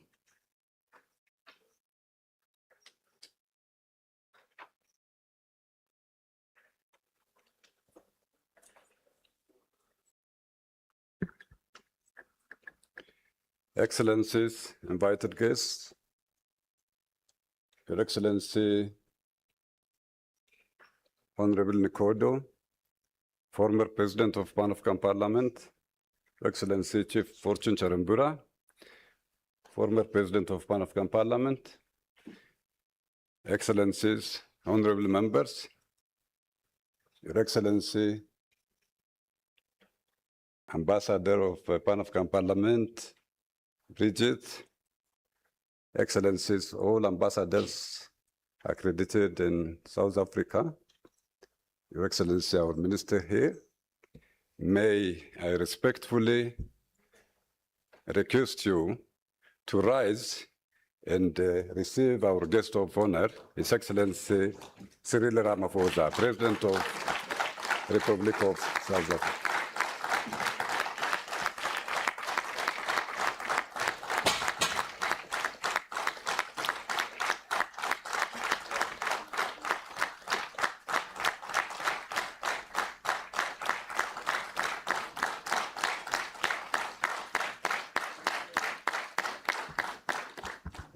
Thank you, but it's not enough. Once again, because, okay. Excellencies, for the first time, almost after 8 years, the sitting head of the state of South Africa is with us. His Excellency Cyril Ramaphosa. Thank you so much.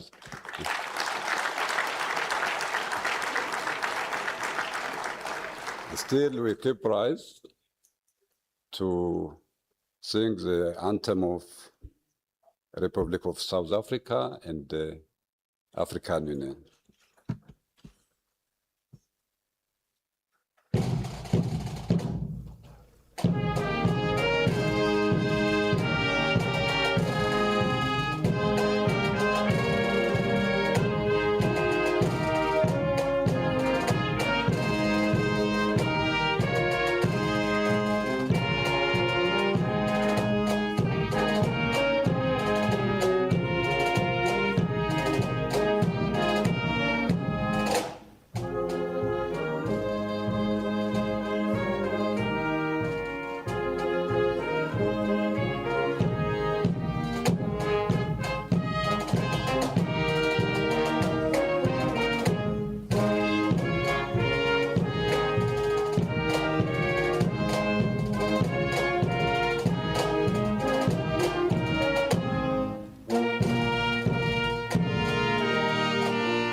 Thank you. Be seated, please. Take your seat, please.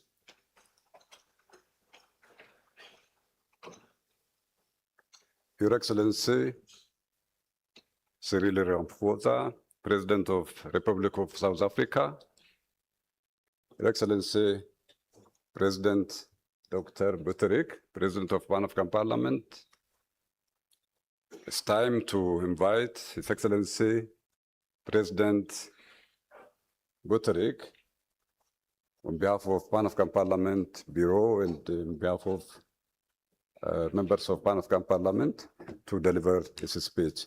Can you welcome His Excellency, the President of Pan-African Parliament, please?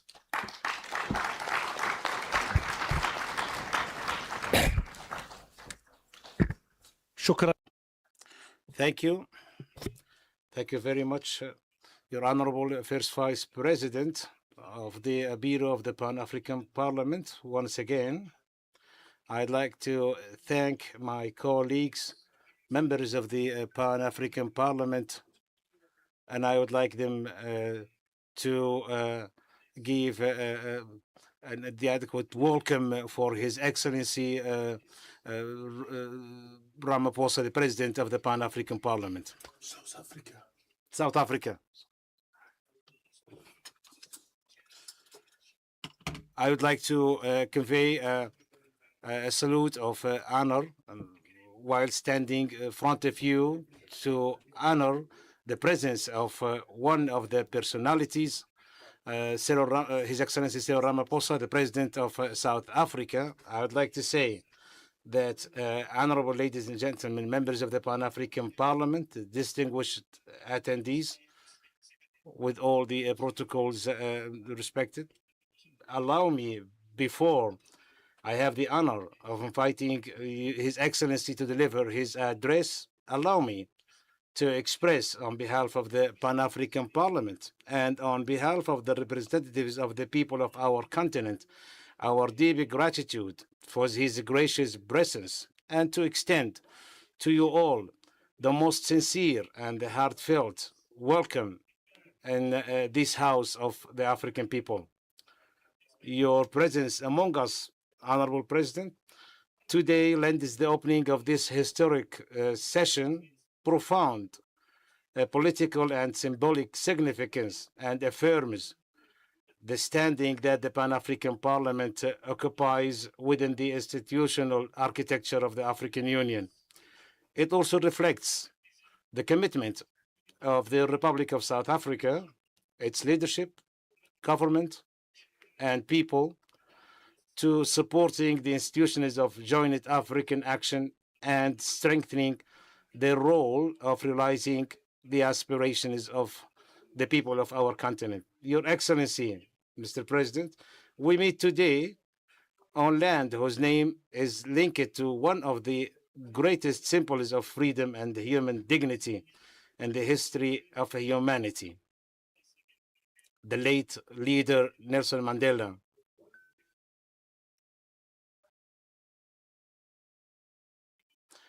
I say, today we are standing on a land that's linked with one of the symbols of freedom and dignity in humanity. And I mean the late leader Nelson Mandela, who was not only a leader of South Africa, but became a global symbol of reconciliation, justice, and moral leadership. Mandela proved that the strength of nations is not measured by the resources they possess, but by the values they embody, and that unity, tolerance that we are in dire need today. Unity, tolerance, and dialogue are the most effective path to building a prosperous and stable future. Carrying this great legacy, the Republic of South Africa continues to play a pivotal role in defending the causes of the continent, strengthening its presence in various international forums, and contributing to consolidating the principles of freedom, justice, peace, and cooperation among nations. Under your wise leadership, your country, Your Excellency, your country has remained a sincere partner in joint African action and has hosted the Pan-African Parliament since its founding, providing it with all forms of support and care, a stance that will remain a source of appreciation and gratitude from all members of the Pan-African Parliament and the representatives of the people of the continent. At the outset of this new legislative term, we look forward to a renewed phase of close cooperation with your leadership, one that strengthens the standing of the Pan-African Parliament and enables it to fully carry out its legislative oversight and advisory functions, so that it may be a genuine voice for the people of Africa and an effective partner in implementing the African Union's Agenda 2063. Your Excellency, the President, on this occasion, it gives me pleasure to extend to Your Excellency and to the government and people of the Republic of South Africa my sincerest congratulations on your country's assumption of the presidency of the G20, a historic event that embodied international confidence in South Africa's leading role, opens an important opportunity for our continent to make Africa's voice heard, defend its priority, and strengthen its presence within the global economic governance system. We are confident that South Africa's presidency of the G20 will carry forward the aspirations of the continent and the concerns of its peoples, and will contribute to advancing a fairer and more equitable international order, granting Africa the full standing it deserves as a partner in shaping the world's future. Our continent possesses the energies, wealth, and the potential that qualifies to be an influential global power. However, achieving this ambition requires a unified political will, strong African institutions, a sincere cooperation among the various organs of the African Union. From this platform, we renew our aspiration for your continued support of the Pan-African Parliament and for strengthening coordination between it and the organs of the Union in a manner that consolidates the principle of good governance, strengthening peace and security, advancing the process of development and economic integration, and brings the institutions of the Union closer to the African citizen. We also express our confidence that your leadership will continue to defend the just causes of the people of our continent and work to unify African positions in international forums and strengthens Africa's voice in a manner that commensurates with its standing and potential. Your Excellency, Mr. President, we look forward to your gracious visit today, being the first of successive visits by Your Excellency to the Pan-African Parliament, and that it will likewise be reinforced by regular visits from your fellow heads of state and governments of Africa, so that this parliamentary edifice may remain a permanent space for dialogue, consultation, and coordination among political leaders and the representatives of the continent's people.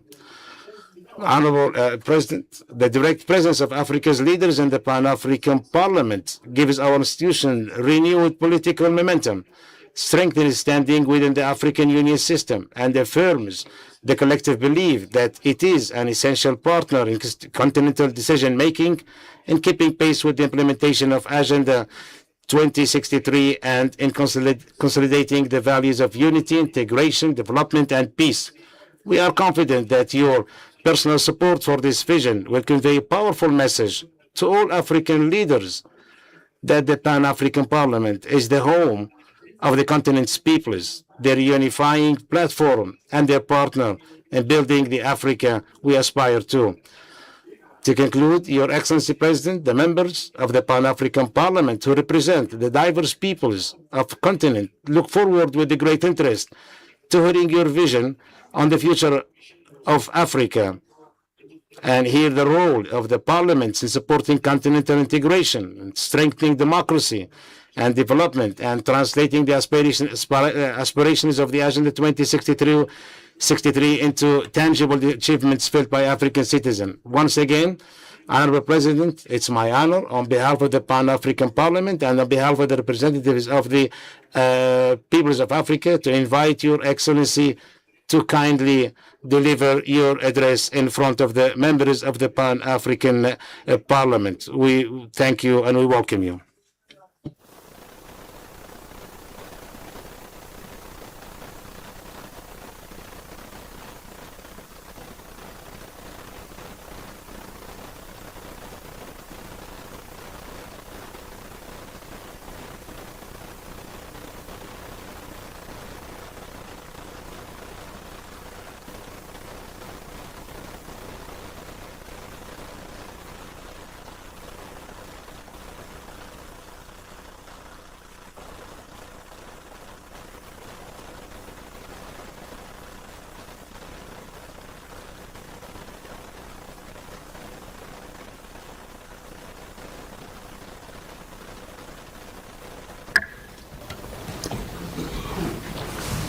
Your Excellency, Dr. Fattah Bawumia, President of the Pan-African Parliament, Honorable Vice Presidents of the Pan-African Parliament, the Speaker of the National Assembly of the Republic of South Africa, Honorable Thoko Didiza, honorable members of the Pan-African Parliament, heads of the African Union organs and agencies, members of the diplomatic corps, representatives of the Nelson Mandela Foundation who are here present, guests and ladies and gentlemen.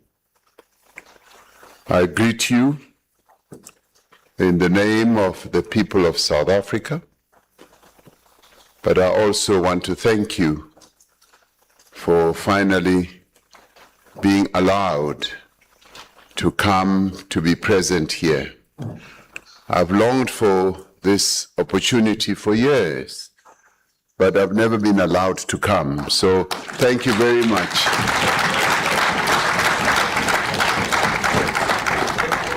I especially thank you for inviting me. It is indeed my privilege and my honor to address this first ordinary session of the 7th Pan-African Parliament. The Pan-African Parliament carries the hopes as well as the aspirations of more than 1.5 billion Africans, and it carries the aspirations for peace, progress, and prosperity across our beloved continent. It is an enduring symbol, this parliament that is an enduring symbol of unity in diversity, a unity anchored in the conviction that Africa's future must be shaped not only by its governments, but by its peoples, whom you all represent. We gather at a moment when events beyond our shores are having a profound and damaging impact on the lives of the people of our continent. The wars that are raging across the world are causing great instability and uncertainty. Our continent is also not spared the effects of conflict and instability, greater global economic turbulence is caused by all these conflicts and the increasing geopolitical tension that is occurring across the world. Nor is our continent spared the devastating impact of accelerating climate change. In recent days, we have seen destructive fires raging across our sister countries of Africa, in Algeria, in Morocco, and Tunisia, resulting in the loss of many lives. We convey to these governments and the peoples of those affected countries our deepest sympathies for the loss of life, livelihoods, and properties. I think it'll be proper for us to observe a moment of silence for those lives that are being lost at this point in time. Please, let us observe a moment of silence.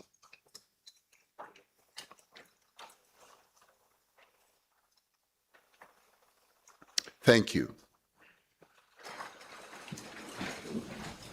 Now, these developments make it even more important that Africa should be able to stand together to advance its own development. Mr. President, we congratulate you and your 4 vice presidents on your successful election to lead the 7th legislature. We wish you well for your term of office. We are confident that you will, together with your colleagues, be able to advance the noble mandate of African unity with integrity and with purpose. For the democratic South Africa, few honors have carried greater significance than hosting the Pan-African Parliament. We are deeply honored as a nation, as a country, to be the host of this august body. Being the home of one of the preeminent institutions of Africa's democratic architecture is more than a privilege for South Africa. It is a responsibility and a duty that we carry out with humility. The year 1994 was a momentous year for South Africa, as all of us know. Not just because we won our liberation from the bondage of apartheid oppression and exploitation.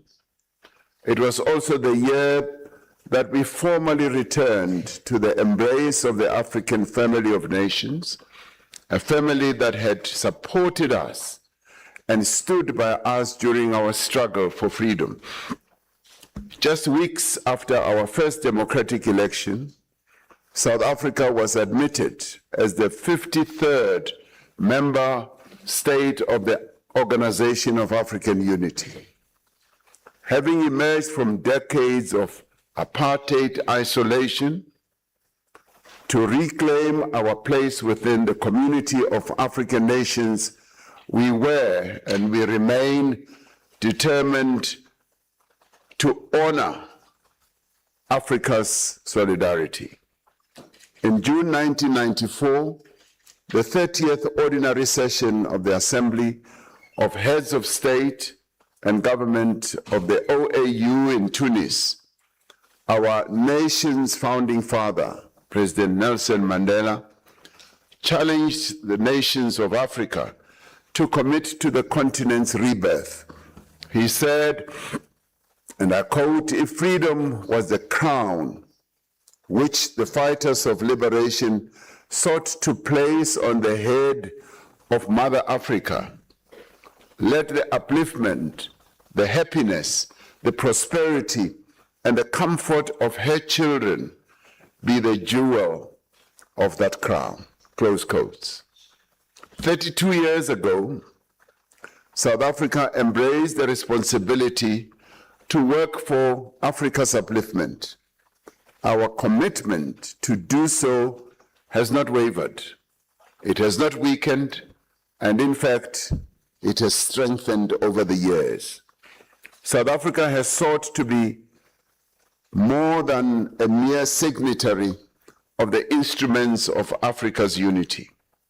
Since then, South Africa has sought to honor the solidarity Africa showed us during our struggle by contributing to continental peace, integration, development, and institution building. The progress of Africa is in our DNA. You may note, if you care to notice, our national anthem. Our national anthem starts off with saying, we want the Almighty to secure Africa. That's where it starts. That's what South Africa is all about. In the end, towards the end of the national anthem of South Africa, it then talks about South Africa, meaning that for us, in our DNA as a nation, Africa has great prominence. Africa is not only the mother of the peoples of Africa and South Africa, it is our origin. And that is the commitment that we have to the development of Africa. We have consistently and actively committed our efforts and resources to building the institutions, initiatives, and capabilities our continent needs. In 2002, we were honored to host the inaugural Summit of the African Union here in South Africa in the KwaZulu-Natal province in Durban. South Africa is a founding member of the African Peer Review Mechanism and was one of the co-architects of the new Partnership for Africa's Development, NEPAD. Through our African Renaissance and International Cooperation Fund, South Africa continues to finance democracy support, mediation, humanitarian assistance, reconstruction, and capacity building across our beloved African continent. It is during times of need, at moments of crisis, that African unity is at its most potent and powerful. 6 years ago, our continent was confronted with the worst global health crisis in more than a century. Through the collective efforts of member states, the African Union institutions, and the Africa Center for Disease Control and Prevention, we coordinated a continental response to the COVID-19 pandemic. We were, as South Africa then, we had been given the responsibility to be chair of the African Union. We worked with others to establish the first Africa Medicine Supplies Platform to procure critical supplies and medical equipment. This was an innovative development where we worked together with all other countries on our continent to procure all these supplies at a much lower rate. We established the African Vaccine Acquisition Task Team to procure millions of vaccines for the continent. As a continental collective, the lessons learned from the COVID-19 pandemic have strengthened our resolve to better coordinate future pandemic prevention, preparedness, and response. And today, South Africa has been asked to be the champion of the preparedness and response for future pandemics that could come. Africa demonstrated the value of continental solidarity during the COVID-19 pandemic. We were able to demonstrate that when we work together to confront a crisis, we are able to express unity, to demonstrate our unity and our strength. Through the African Union, virtually an entire continent was brought under a joint continental strategy, coordinated by Africa's own public health agency, the Africa CDC. Our continental response extended beyond the geographic boundaries of our continent, recognizing the African diaspora as the sixth region of Africa. We opened the Africa Medical Supplies Platform and the African Vaccine Acquisition Trust to the countries of the Caribbean community, who we regard as the sons and daughters of Africa. This enabled Caribbean countries to benefit from Africa's pooled procurement of critical medical supplies and vaccines. At a time when vaccine nationalism was taking hold and poorer countries were being pushed to the side and to the back of the queue, Africa did not only call for international solidarity, it showed unity and it moved forward with great determination. Africa practiced solidarity. We extended the institutions and the mechanisms we had built to our brothers and sisters in the Caribbean. This demonstrates that African integration can produce practical benefits not only for our continent, but also for the wider global African family. This resolve is evident in the response to the Ebola outbreak in the Democratic Republic of the Congo and in Uganda, ably led by the Africa CDC. We commend the affected countries for the decisive action they have taken to contain the Ebola outbreaks and further congratulate this Parliament for dedicating time during this parliamentary session to deliberate on the continental response to this public health emergency. I personally visited the DRC and saw the extent to which the DRC has developed some of the world-class capabilities in dealing with Ebola. They have set up a laboratory of enormous capability and been able to track the development of Ebola and are now in the process even of developing a vaccine. So the DRC is to be really congratulated for showcasing what Africa is capable of, and they need to be applauded for that. South Africa has had the privilege of contributing to peacekeeping and post-conflict reconstruction on our continent through election observers, troop contributions, capacity building, and mediation. When the African Union was born right here on South African soil, the people of South Africa stood firmly behind the powerful vision of an African Renaissance. Today, South Africa stands behind the collective effort to translate the vision of continental unity into cooperation, action, and progress. And indeed, it's not only South Africa. It is all the various countries that are represented by yourselves. Your countries stand behind this great vision of the renewal of our continent. And all our countries are really to be applauded for carrying forward this vision.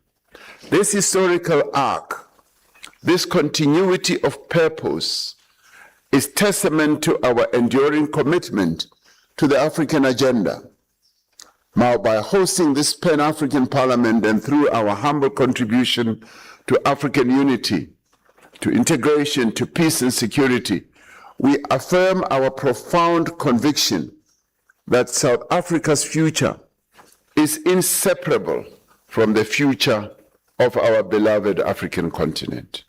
The Pan-African Parliament, is a pillar of Africa's democratic architecture. As you all sit here, you must know that we all see you as representing that pillar. This Parliament gives expression to the voice of the peoples of Africa. It reinforces our shared commitment to democratic governance, constitutionalism, the rule of law, and the respect for human rights. As elected representatives of our continent and of our people, you have a unique responsibility as members of this Parliament to strengthen accountable institutions, to promote transparency, and to ensure that the aspirations of the African Union are translated into tangible improvements in the lives of the people of Africa. This Parliament must itself exemplify the democratic values that it seeks to advance across the continent. It must be a model of integrity, of transparency, of accountability, and responsible stewardship and fidelity to its own rules. Its strength will depend not only on the powers entrusted to this Parliament, but also on the confidence it inspires among the people of Africa. We welcome the efforts of this Parliament to exercise oversight over the flagship projects of the African Union through its various committees. By bringing various national parliaments together under a single roof, this institution is able to monitor the implementation of policies and programs that are key to Africa's development and integration. So this session takes place under the African Union's theme of the year, assuring sustainable water availability and safe sanitation systems to achieve the goals of Agenda 2063. This theme addresses one of the most urgent challenges facing our continent and its people. Access to clean water and safe sanitation is a fundamental human right. It is a right that is enshrined in our own constitution here in South Africa. It is essential to human dignity, to public health, food security, education, industrial development, and social stability. Yet millions of people across Africa still live without a reliable supply of safe drinking water or adequate sanitation. Women and girls often carry the heaviest burden, traveling long distances to collect water and losing opportunities to learn, to work, and to participate fully in community life. Climate change is intensifying droughts and floods. Aging and poorly maintained infrastructure is failing communities. Pollution, inadequate investment, and weak governance are placing further pressure on scarce water resources in many countries. Water insecurity does not respect national borders. Many of Africa's rivers, lakes, and groundwater systems are shared between countries. This sustainable management, or their sustainable management, requires cooperation, trust, and a shared commitment to the interests of present and future generations. The Pan-African Parliament and national parliaments have a duty and they have a decisive role to ensure that this resource is properly managed. They must develop and harmonize enabling legislation, oversee public expenditure, promote investment in water infrastructure, and hold governments accountable for delivering reliable water and sanitation services. They must ensure that continental commitments are reflected in national development plans, municipal budgets, and the daily lives of our people. South Africa is on its own confronting its own severe water supply challenges. South Africa is a water-scarce country, and through our National Water Action Plan, we are working to strengthen accountability, to rehabilitate infrastructure, to improve municipal performance and mobilize investment in water security. We recognize that no country can address these challenges in isolation. We must share knowledge. We must also share technology, finance, and expertise across our continent. And we look to the Pan-African Parliament to continue to leverage its mandate in pursuit of peace, good governance, the empowerment of women and young people, climate justice, and other key issues facing our continent. This Parliament must be resolute in defending constitutional democracy.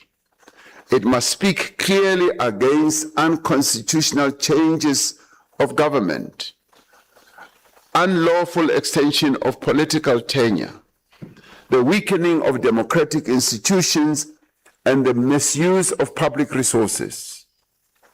This Parliament must defend the independence of legislatures, of our courts, and institutions established to protect democracy.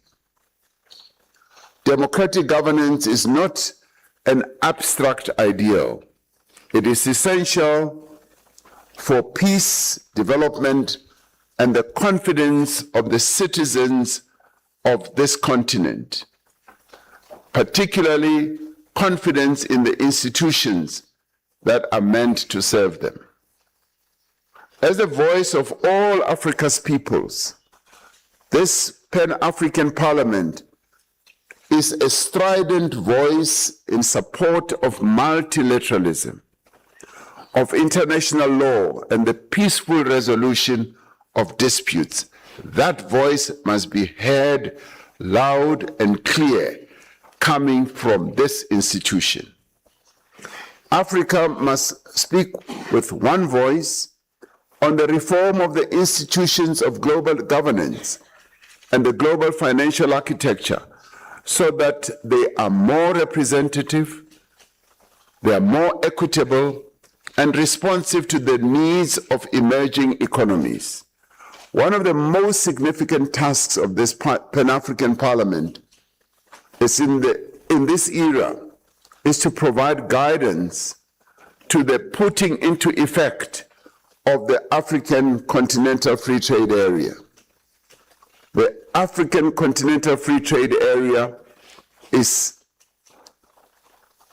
undoubtedly the most powerful instrument we have as a continent to realize our cherished goal of African unity, but more importantly, of African prosperity and progress. If we use this instrument properly to its greatest effect, this Continental Free Trade Area will overcome the boundaries that colonial division and exploitation impose on our people and our continent. It will open our rivers to commerce and our ports to trade. It is the foundation on which we will build new factories that will employ many of our people to produce goods that are made by African hands on this continent. It will develop new mines. It will plow new fields and build new data centers. This Continental Free Trade Area will enable our people to realize their potential and to develop the skills that will drive the global economy of the future. It will allow the men and the women, the women and the youth of this continent to place their energies and capabilities in the service of inclusive growth. But truth be told, agreements alone will not create a continental market. We must remove non-tariff barriers, modernize our customs systems, improve transport and logistics, harmonize regulations, and establish payment systems that will make it a lot easier and less costly for African businesses to trade with one another. The Pan-African Parliament must work with national and regional parliaments to domesticate the African Continental Free Trade Area. Commitments to harmonize legislation and to hold governments accountable for implementation. The goal of African integration extends beyond infrastructure, commerce, and trade. African integration imagines a continent where knowledge, where culture, where innovation and ideas flow freely across borders, across rivers, across mountain ranges, and across great plains. It envisages a continent where people are not constrained by strictures placed upon them by lines drawn on a colonial map. And if we are to realize this vision of African unity and integration, we need to collectively attend to the challenges and opportunities that face us. And some of those challenges are challenges of migration, which is a topical issue not only on the African continent, but especially in South Africa as well. Today, many parts of our continent are confronted by the challenge of migration in our own countries and out of our continent to other continents. Here in South Africa, as has been the experience of other countries, we have witnessed outbreaks of anti-migrant sentiment and incidents of intimidation and violence directed at foreign nationals, and incidents that have been quite sad and abhorrent, where people have been injured and some people have died and lost their lives, which we as South Africa deeply, deeply regret and mourn. This is fueled in part by misinformation and prejudice, but it draws on a genuine concern among some South Africans about the social and economic burden that is brought upon them by illegal migration. As the South African government, I want to make it clear, we have taken a firm stance against any form of intimidation, vigilantism, or violence directed at people from other countries or other nations. We've taken a firm stand against hatred for people from other countries, xenophobia or Afrophobia. We have taken steps to strengthen and enforce our laws, to diffuse tension and to ensure that all persons within our borders respect the rights of all, and that the rights of people from outside South Africa are respected and upheld.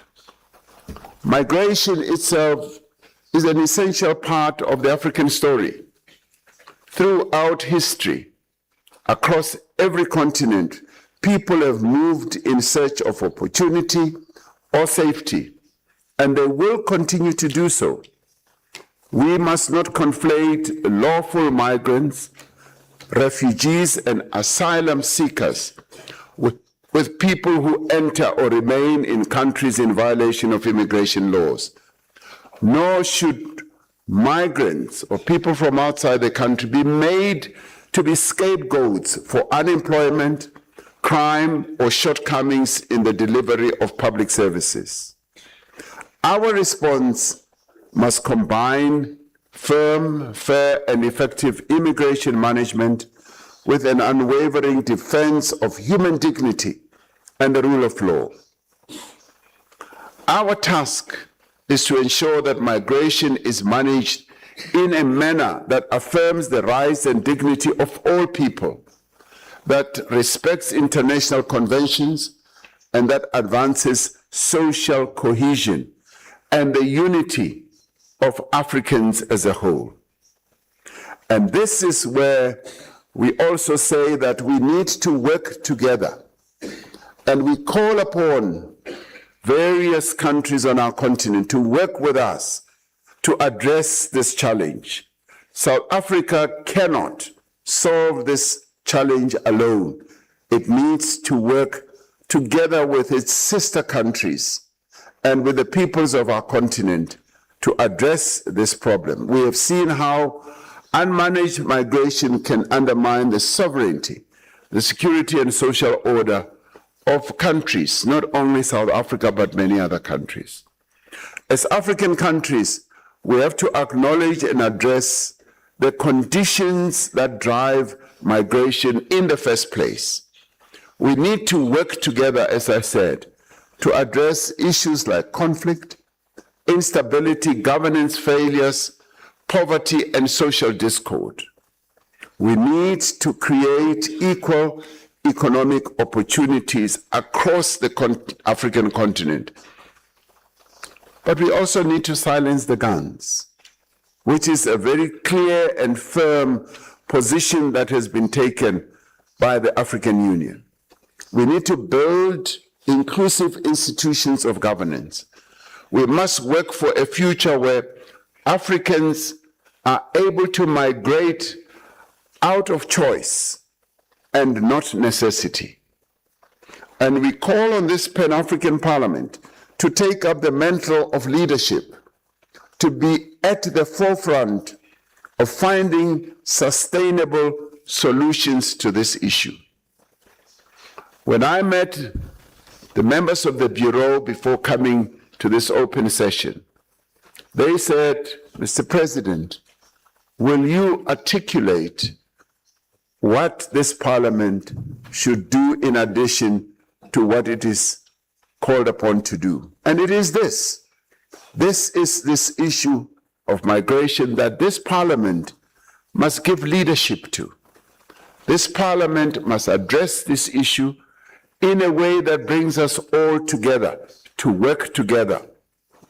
The measure of Africa's development will not only be the ease with which Africans can move across borders, it will also be the extent to which every African country offers all its citizens sufficient opportunity, dignity, and hope. As the honorable members of this Parliament, as the collective leadership of this continent, we have a responsibility to build a better Africa. It cannot and should not be the responsibility of the heads of state or certain countries only. It must be a collective responsibility, and all of us who are seated here are leaders, and that is why we were elected and chosen to come and represent our peoples of Africa. We have a responsibility to build a continent that is at peace with itself, where conflicts are resolved through dialogue and diplomacy, rather than through the barrel of a gun. It is a continent that produces everything that it needs. This is what this continent must be. That extracts from its abundant resources the full value that belongs to the peoples of Africa. Rather than exporting our raw wealth, we must process our minerals, our agricultural produce, and our energy ourselves. We are building a continent where our young people have the skills, and they are continuously demonstrating that they have the knowledge and the skills. We must also build a continent where capital and opportunity is there to build enterprises and careers on African soil rather than seeking them abroad. This is a continent where women should take their rightful place in the boardrooms, in the parliaments, in the cabinets of our various countries. And they must take their place not in the home only, but in the factories, in the various institutions that lead this continent. This continent must be a continent whose voice in global institutions matches its size, its history, and its potential. Long must be the days when Africa is always pushed to the back. Africa belongs to the front. We must lead the global events that are unfolding, because we are, as Africa, the origins of humanity. Humanity originates from this continent. We must therefore take our place in global matters.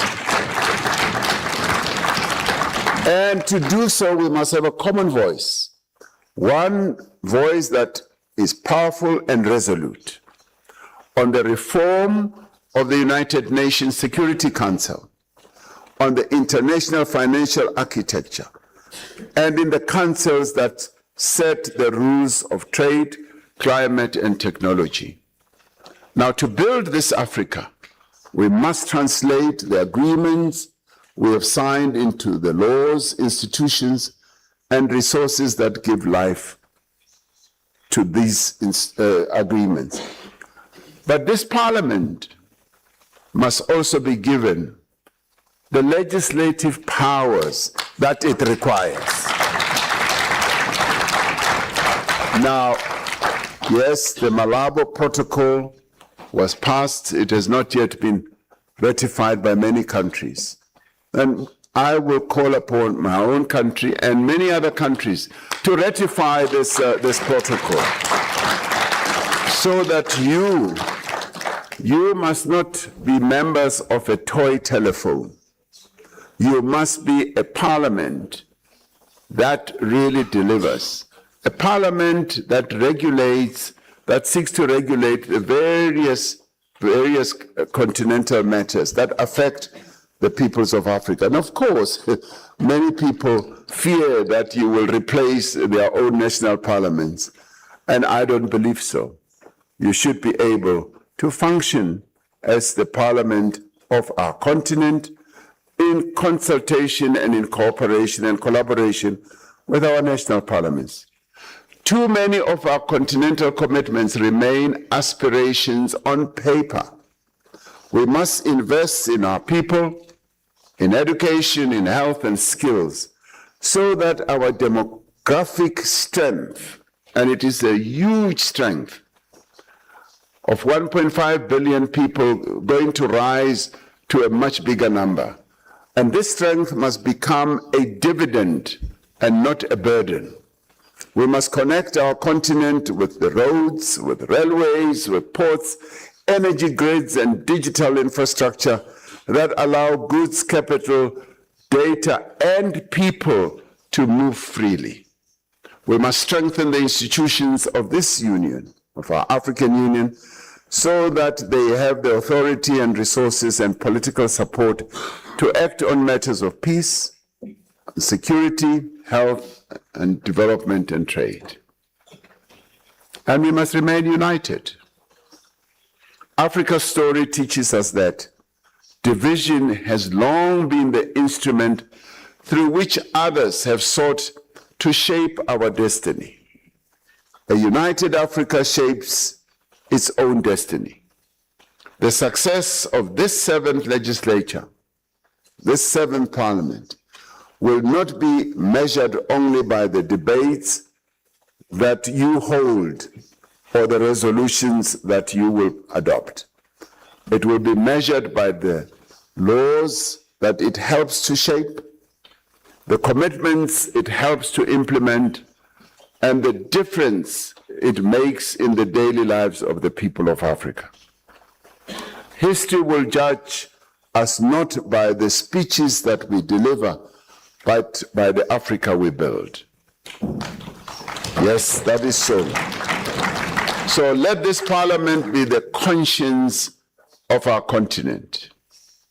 Let it be the voice of Africa's most vulnerable. Let it be the guardian of democracy, and let it be the champion of peace. But let it be the great reservoir of enabling the young people of our continent, the women of our continent, to take their place in development matters and in matters of progress.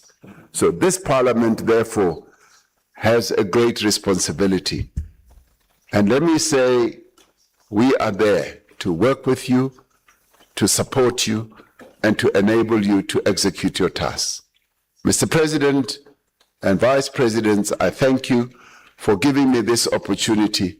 At last, I've now been allowed to come here. So thank you very much.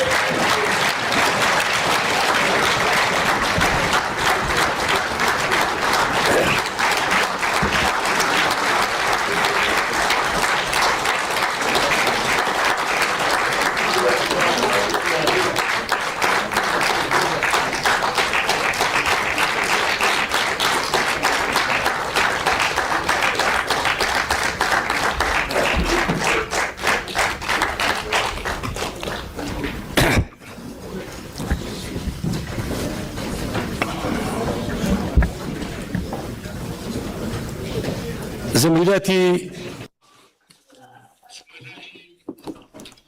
Honorable members of the Pan-African Parliament, please allow me to once again thank His Excellency President Cyril Ramaphosa, the President of the Republic of South Africa,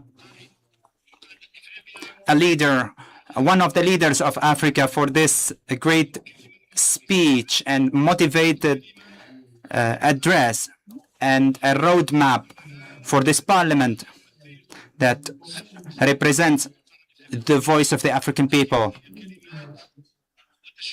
It is absolutely a vision and recommendations and options. We look forward, hopefully, through this 7 legislative term, to do what we are supposed to do for the interest of one unified continent. Once again, Mr. President, I thank you very much, and I always consider you a great asset of the African continent with its values and morals.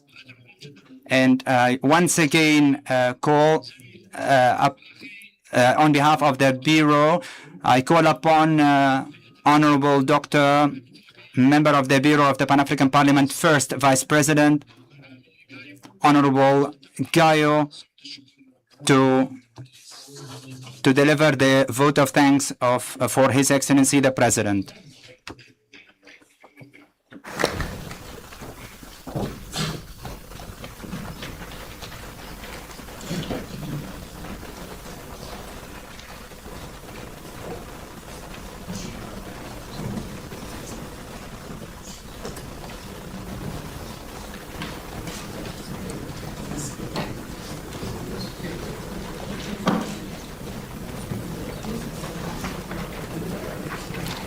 Your Excellency, Cyril Ramaphosa, President of Republic of South Africa, Your Excellency, Dr. Buttigieg, President of Pan-African Parliament, Your Excellency, Speaker of South African Parliament, Your Excellency, Deputy Minister of Republic of South Africa, Excellencies, our former presidents of Pan-African Parliament, Your Excellencies, members of Pan-African Parliament, Excellencies, ambassadors here present, our ambassadors of Pan-African Parliament, Ambassador Bridget and Belen, Excellencies, may I request you once again to rise and give your big hand to His Excellency President of South Africa, His Excellency Cyril Ramaphosa.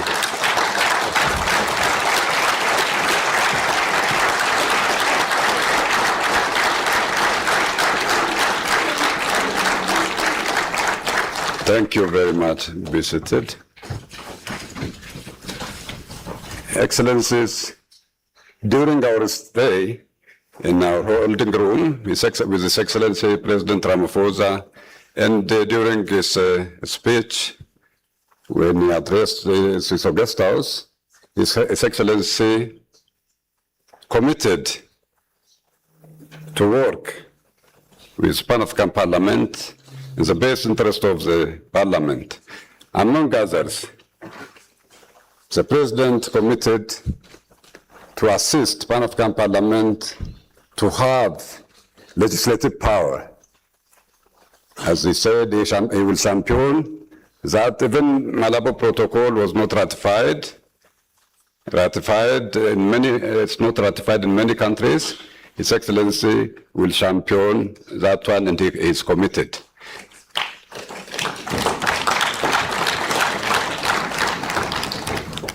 Excellencies, President Cyril Ramaphosa, he also committed to address the challenge of migrations across the continent. This issue cannot be really solved only by South Africa. All head of states, all citizens of Africa should rise together, should work together, hand in hand, and mitigate all that challenge and give better life to people of Africa, our citizens. He committed for that, and we trust in South Africa, we trust in his leadership. Excellencies, he also agreed to champion the other problem, which you know. Pan-African Parliament, Your Excellency, Mr. President, is entitled to have sitting allowance pursuant to the protocol, Article 12(5), but unfortunately, it was not implemented. Parliamentarians, we are coming here with limited resource, and we are not even finishing. We are not deliberating enough, Your Excellency. That's very, maybe it's an insult for Africa. Our colleagues in Europe, they are working and they are well paid. They never faced this type of problem. But still, Your Excellency, we count on you. That problem should be resolved. Your Excellency,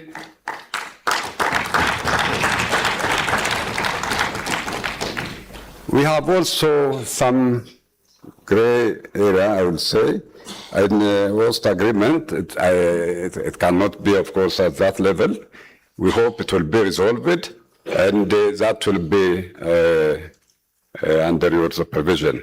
Your Excellency, Pan-African Parliament, we are here to find solutions for problems, not only for African problems, even beyond the continent. Your Excellency, here we have former President of Pan-African Parliament, Honorable Nkodo. He led the delegation to United States of America in 2015. We were listened. We were heard by the United States of America. As you remember, we assisted some economic sanctions against Sudan to be lifted.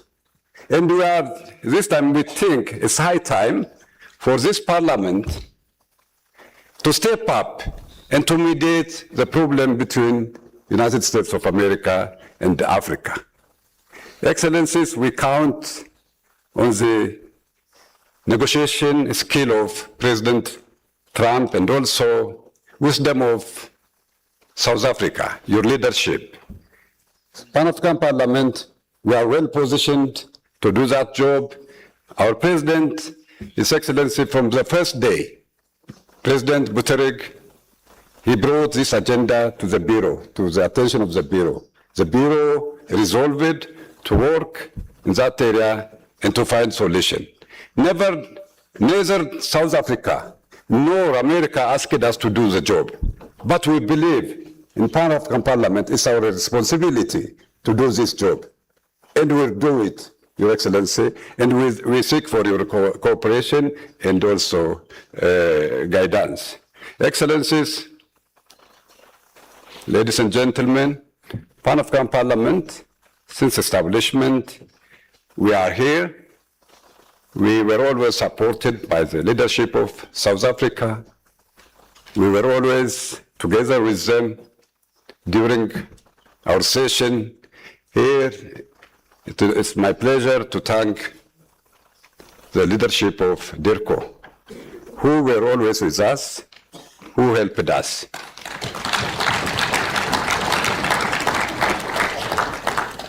Excellencies, this cannot be possible without today, I mean today's day, we wouldn't have made it, without commitment of the Speaker of South Africa. She was the one who tasked herself when the President of Pan-African Parliament, during our virtual first meeting, he tasked her to do the job, to bring the President of South Africa, our lovely President of Pan-African Parliament. She deserves your big hand. Excellencies, with these few remarks, I will ask my president, His Excellency President Buttigieg, to come to the podium and handle the next activities. Thank you.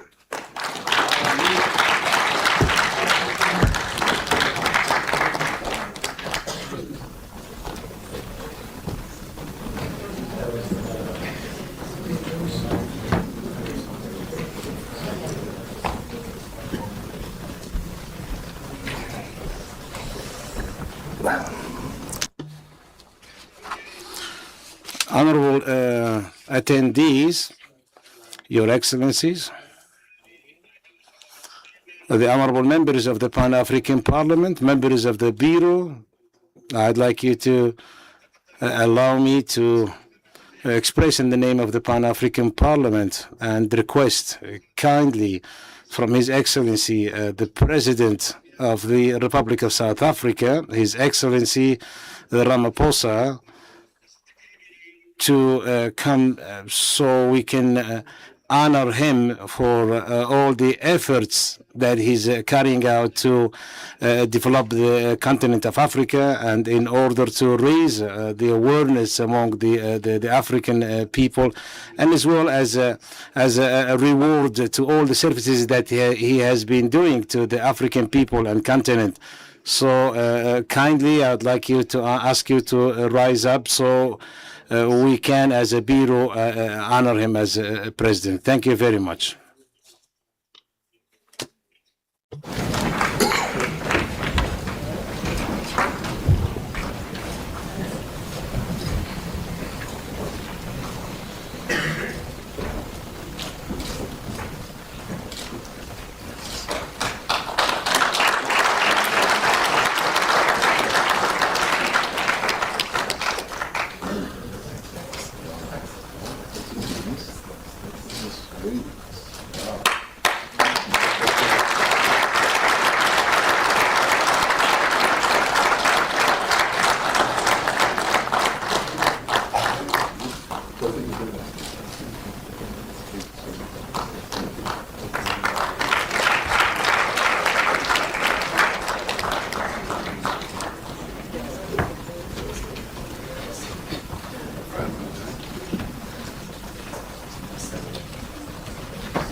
Before we adjourn our session, whereby we can listen to the anthems, I'd like to ask the respectful clerk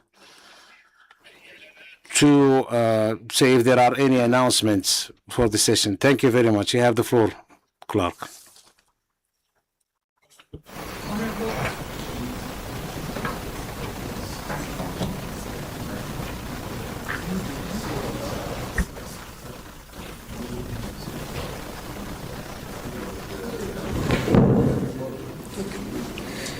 Honorable President, the first announcement is that His Excellency Dr. Fatih Buttigieg and the Vice Presidents of the Pan-African Parliament invite all VIP guests, members of Parliament, and other invited guests to a luncheon at Gallagher Estate in the honor of His Excellency, the President of South Africa. The second announcement is that all members of Parliament and guests in the public gallery are requested to remain in their seats for orderly exit of our high table, but also for a briefing in terms of transportation logistics and the family photo.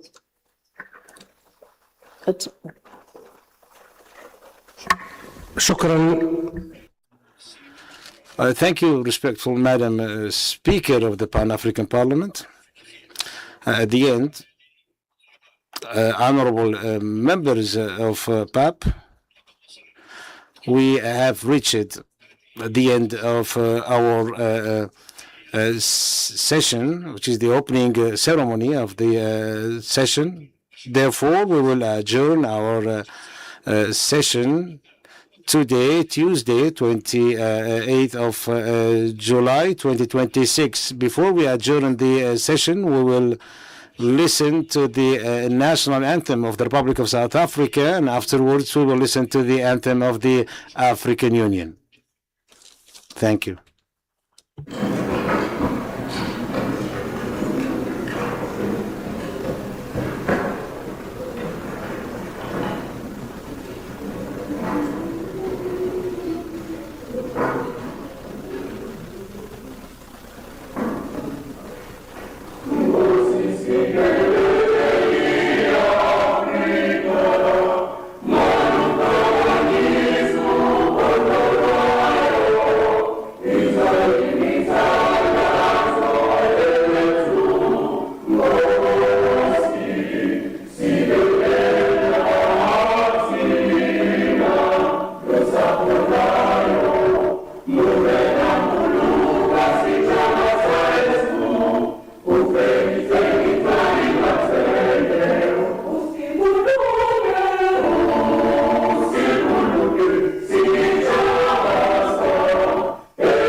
شكرا. Thank you.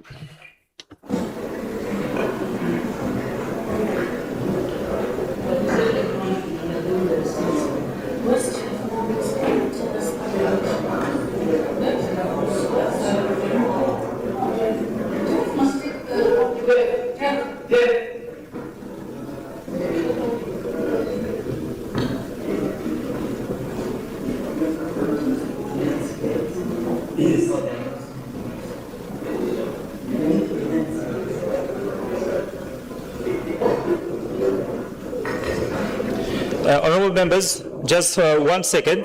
We're just going to give guidance on the next